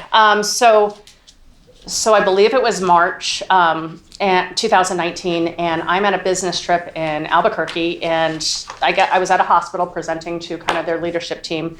Hadn't drank anything, hadn't eaten anything, and I stand up and I just kind of feel like the room is spinning, and I feel like my throat is tightening. And so I say something to someone I work with, and they're like, oh, it's probably the altitude. And I was like, I just need some water. Like, we'll try that. I ended up going and getting a Benadryl, took a Benadryl, because I feel like my throat's closing. It feels absolutely horrible. And I ended up going back to the hotel that I checked out of that morning because I thought I was going to, be busy throughout the day. And I'm like, I can't go about my day right now. I need to go lay down. So I do. While you were with these people, did you have any confusion? Oh, absolutely. Like I said, I felt really weak. I felt really dizzy. I felt like my throat was closing. I had confusion. I was really out of it, and it came on really quick. Yeah, I mean, that was the second time that I kind of felt all of this come at me at once. So I'm sorry, you said you started to tell us you went back to your hotel. So I went back to my hotel. I laid down, and then I flew out that night, and I believe the next day I had called my doctor. Okay. Now, what were the next symptoms you started feeling in around March 2019 when you got back home? So again, I kept feeling like my throat was closing. I felt really weak. I had fatigue. Were you having difficulty breathing? Yes. So I was having, I guess you can say, weakness in my body, and I felt like I was having difficulty breathing. And it was scary. Again, I don't know why any of these things are happening to me. What doctor did you see for these symptoms at that time? I saw Dr. Anjum, who is a primary care doctor here in town from P3 Associates. And what did she do?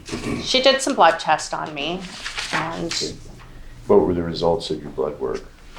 That I had elevated liver enzymes.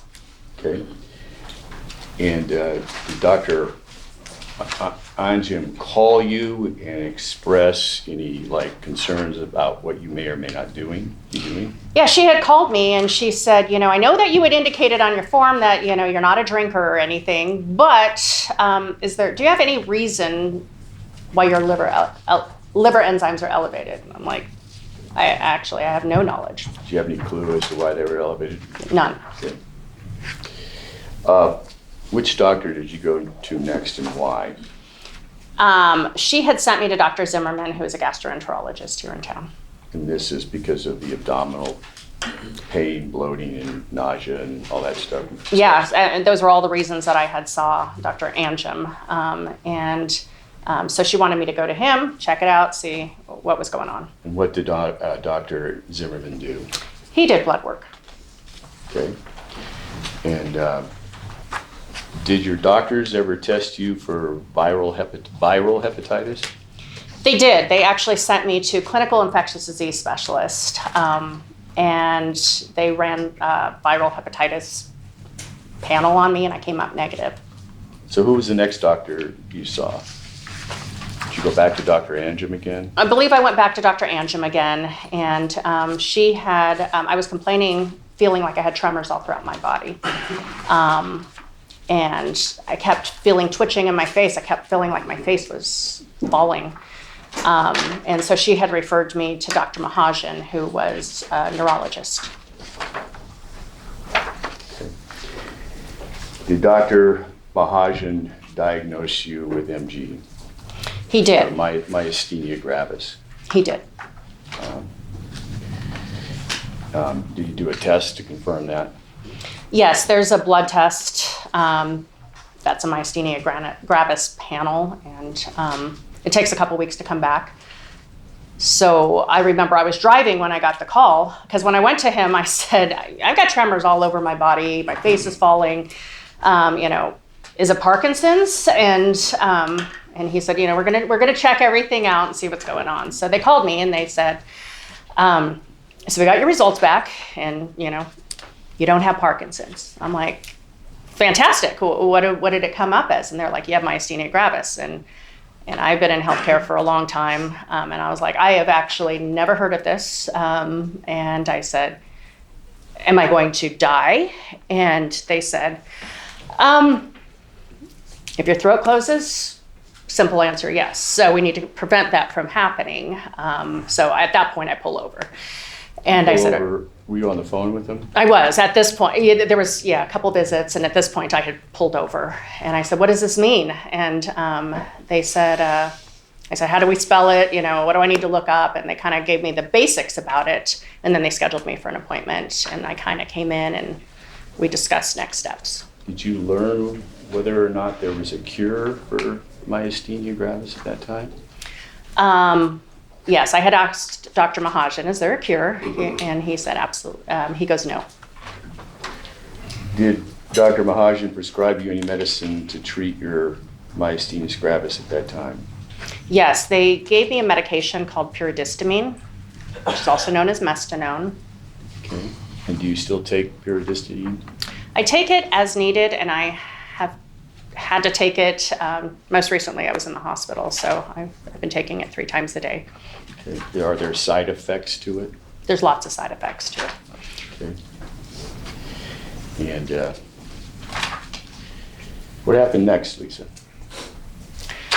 So this was... We're still in 2019. Yeah, I was going to say, so this is May 2019.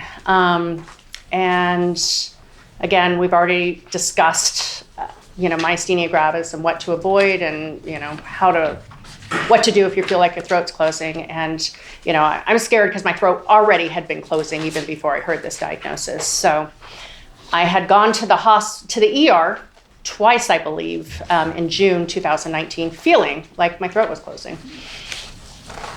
And every time I went to the ER, they would tell me, we don't have a lot of experience in myasthenia gravis. It's, kind of rare, but we're gonna give you some prednisone, give you some Benadryl by IV, and hope that it kind of helps with that tightening in your throat. So they did that both times. But my symptoms were starting to get really bad really quick. My legs just didn't want to walk anymore. I would walk 10 steps. I'd have to sit down for 10 to 15 minutes. I'd walk 10 steps, have to sit down. And I'm like, I don't understand what's happening. Like, this is horrible. And then I started slurring my words. And I remember the first time it happened, my son Porter kind of had talked about it, but I was on a call with a client, and it was early in the morning, maybe 7 a.m., and I was talking just like I am right now. And all of a sudden, I can't form my words. It felt like I sounded drunk. I really sounded like I was slurring my words. And I look back at Porter and Brent, and they're looking at me, and I'm like, oh, this is absolutely horrible. So now I'm using every muscle in the back of my throat to form a word, which I didn't know that there were so many muscles back there. And I finally just do what anybody would do, and I'm like, my phone isn't working, so let me call you back. And I just hang up. And so I'm just dealing with this, and I don't know why it's going on. And so I reach out to my doctor's office and waiting for some. Let's back up just a minute. Did you go to the ER at Summerlin Hospital twice in June 2019? Yes, those were the times. Because of your symptoms? Yes, those were the times that I went there, and they gave me the prednisone and Benadryl. And was your major symptom that your throat was closing up and you felt like you couldn't breathe? Yes. Okay. After hearing what Dr. Mahajan's office or Dr. Mahajan told you about how you could die from myasthenia gravis, was that concerning to you? It was terrifying, absolutely terrifying. If you feel tightness in your throat, you have a very short amount of time that you need to get to the hospital. Okay.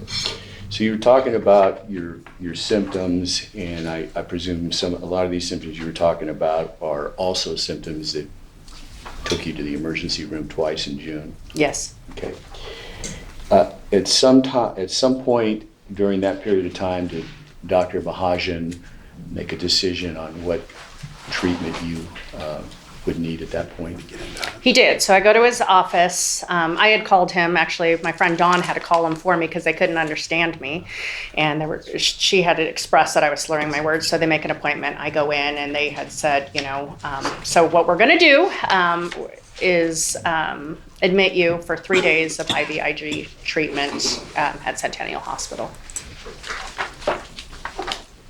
Did you get IVIG treatment at Centennial Hospital? I did the last. How many rounds did you get? I got 3 rounds. And how many days did you spend in the hospital? 3 days.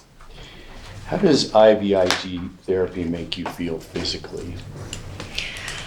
Physically, it gets worse before I guess it gets better because they take plasma that's supposed to be healthy, which is a blood product, and it attacks the cells that aren't working well. So essentially you feel like you have the worst flu all throughout your body from head to toe because these good cells are attacking the bad cells and they go to war until the good cells win, and then the bad, and then it just kind of helps you feel better for, several weeks, if not longer, depending on how many rounds of IVIG you have. Okay. Did you have any issues? Dr. Mahajan has talked about that you're a hard stick. Do you know what that means? Yes, so I have very tiny veins, and it wasn't a problem if I had to get blood work per se, but it is a problem if you have to get IVs. So IVIG is, again, it's blood plasma, and it's very, very thick. Kind of looks like, I don't know, tapioca or something. It's thick, and it's very sticky, I've been told by these nurses. And so whenever it goes into your veins, for me, my veins just blow. And so to get IVIG, sometimes I would have to have 3, 4 more than that IV started so we can get a new vein that can get this plasma going through it. I'm sorry, I had interrupted you when you were describing how IVIG therapy makes you feel physically, and you're describing the plasma and how I think you talked about the good antibodies and the plasma attack the bad cells in your body, but that's a description of what it does. I'm more interested in how does it make you feel during the procedure, and So it's really hard. They infuse this during a certain period of time, and for me, the faster they go, the worse I feel. I get horrible migraines. It feels like worse than a migraine. It feels like my head is going to explode, and I don't know if it's just the pressure of all that fluid going into your body so quickly, but horrible headaches, even horrible backaches just from the fluid going through your body. And again, I get weak. I get really, really weak on IVIG. For me, even to go to the restroom, I'll have to call and get a nurse to go with me in fear that I'm going to fall with this IV pole and everything else. So they'll kind of have to help me. Okay. And how do you feel after your IVIG treatments and I mean afterwards, and for what period of time? So when I get the treatment, again, you got this terrible flu that's going on in your body, and you feel really, really weak. Sometimes it's a few days that I feel horrible. Sometimes it's a few weeks. Sometimes it's a few months. It's unpredictable in the fact that I don't know how it's going to make me feel. So when I know I'm getting it, I'm hoping for the best. So after this IVIG treatment, and this is in June 2019, is that right? Yes. Did your symptoms resolve? No. I still had weakness. I still had, my legs weren't working. I was still slurring my words, and kept feeling pressure in my body. My throat was still feeling tight. So it wasn't as acute as it was in June, but I was still struggling, absolutely, in July and then also into August 2019. So much so that I followed up with Dr. Mahajan again in 2019, and he Was there a admitted period of time in 2019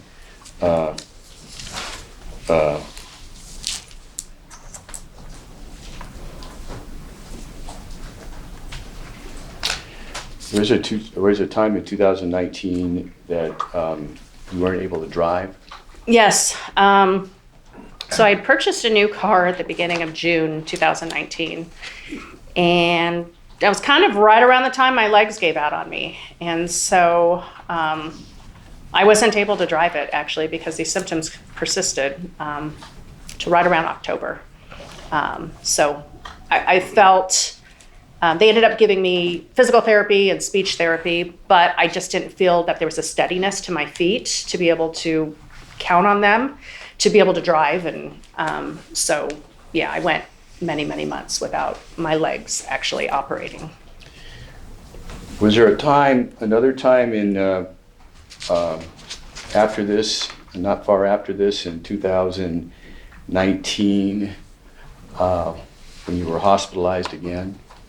Yes, I was hospitalized August 2019, and they did IVIG again. Was that for an MG exacerbation or flare-up? Yes. And how many rounds of IVG treatment did you have at that I had hospital? another 3 rounds of IVIG So in August. How long were you in the hospital then? I believe 3 days. Okay. And how long does the IVI, once you're past the point, whether it's a few days, weeks, or months after the IVIG treatment, when you're starting to feel better, how long does it last before you start feeling bad again? It depends on how many rounds you've had, at least for me. Sometimes it's 6 weeks that you might buy yourself some time. Sometimes a little bit longer. It just depends. Okay. Can you take us through your state of mind as you were experiencing these worsening symptoms, Lisa? It was scary. It was very scary because I don't have a clue as to why my body is just not working. And no matter how many specialists I went to, all the doctors that I went to, there's absolutely no one who can tell me why this is happening. Can they fix it? And what's in store for me? So it's really playing on me mentally at this point. Were you able to do your normal errands that you do? No, actually. So kind of as I'm realizing my legs aren't working, I tried to go to the store, which was just an epic fail. My legs were not working. As soon as I walked in, I was like, oh, we're walking out. And at that point, I found Instacart, and I started grocery shopping on that. Another time, I tried to go to like a UPS store, and I'm standing there with a very light box. And I was there for maybe 5 to 10 minutes, and it felt like I had been holding up weights or kettlebells for hours in my arms. They were so weak. And I got to the point where I couldn't even walk to the mailbox. Yeah, it was it was frustrating, to say the least. It was scary, and I didn't really know why this was happening. Were you still having concerns about slurring your speech during work Zoom calls or telephone calls? Yeah, so I was, again, at this point, I'm working with a speech therapist 2 to 3 times a week. I don't know why I'm slurring, and I don't know when it's going to happen. So my job is presenting to people, and they had already made some accommodations for me to not have to fly out. They knew I was sick, but my boss was like, I said, my legs aren't working. She had said, well, can you still talk? Being funny before I couldn't talk. And I was like, I mean, yeah, I could talk. And she's like, I don't care where you work from. You can work from your hospital bed, but we just sold, work from your bed, make it work for you. And I said, okay. So now, as luck or lack thereof would have it, I'm slurring my words. And I don't know if this is going to be an all-day thing, just a morning thing. I don't know. So I'm trying to figure that out. And, to say I'm stressed about this would be an absolute understatement. Lisa, were you afraid you were going to die? I was. So in June 2019, again, my throat's closing. I've already been to the ER a couple times. My legs aren't working. Slurring my speech. And, in martial arts, for us, we were always told to power through. your arm hurts, don't use it. Use your your left arm. Your leg hurts, use your other leg, or just box, do something. So, if you were ever not feeling well, and call the gym and just say, hey, I won't be there today. And they're like, no, you need to come sweat it out. Like, you're always told to power through. So I'm doing my best to power through, and my body has just got a totally different plan. There was one point where my daughter was out of town around the time that I was going to be hospitalized, and she was doing a class for cosmetology, and I knew she'd be back on Friday, so I called her and I said, when do you come back? And she's like, Friday. And she's like, how are you doing? And I'm like, not great. And I said, when am I going to see you? And she goes, probably next week I'll come see you. And I said, well, I want to come see me sooner than this. And I'm going to do my best not to cry. But she was just like, why? And I was like, I didn't want to freak her out and say, I don't know how this is going to play out, but I honestly didn't know if I was going to make it. So I just said, you need to come see me sooner rather than later. My body's doing weird things, and I want to see you. So, and my son was there, and I'm trying not to freak him out. Obviously, his father had died several years before, and, I'm trying to keep a brave face. But yes, I wholeheartedly thought I wasn't going to make it. I even called my attorney who had done a will for me, and I was like, is everything okay in my will? Do I need to update anything? I just want to make sure everything's good. I'm now at this time trying to prepare for, in the event my body doesn't make it. Were you doing anything to prepare your kids and Brent? Were you organizing anything for them? Yes, so I kind of had a binder with everything that was important, had wills and power of attorneys and things of that nature, and all important documents in case, again, something, it doesn't end well. They're not going to be in a lurch trying to figure out where everything is and what my wishes are. So Maybe approach, Your Honor.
Okay, ladies and gentlemen, it looks like we get time for lunch.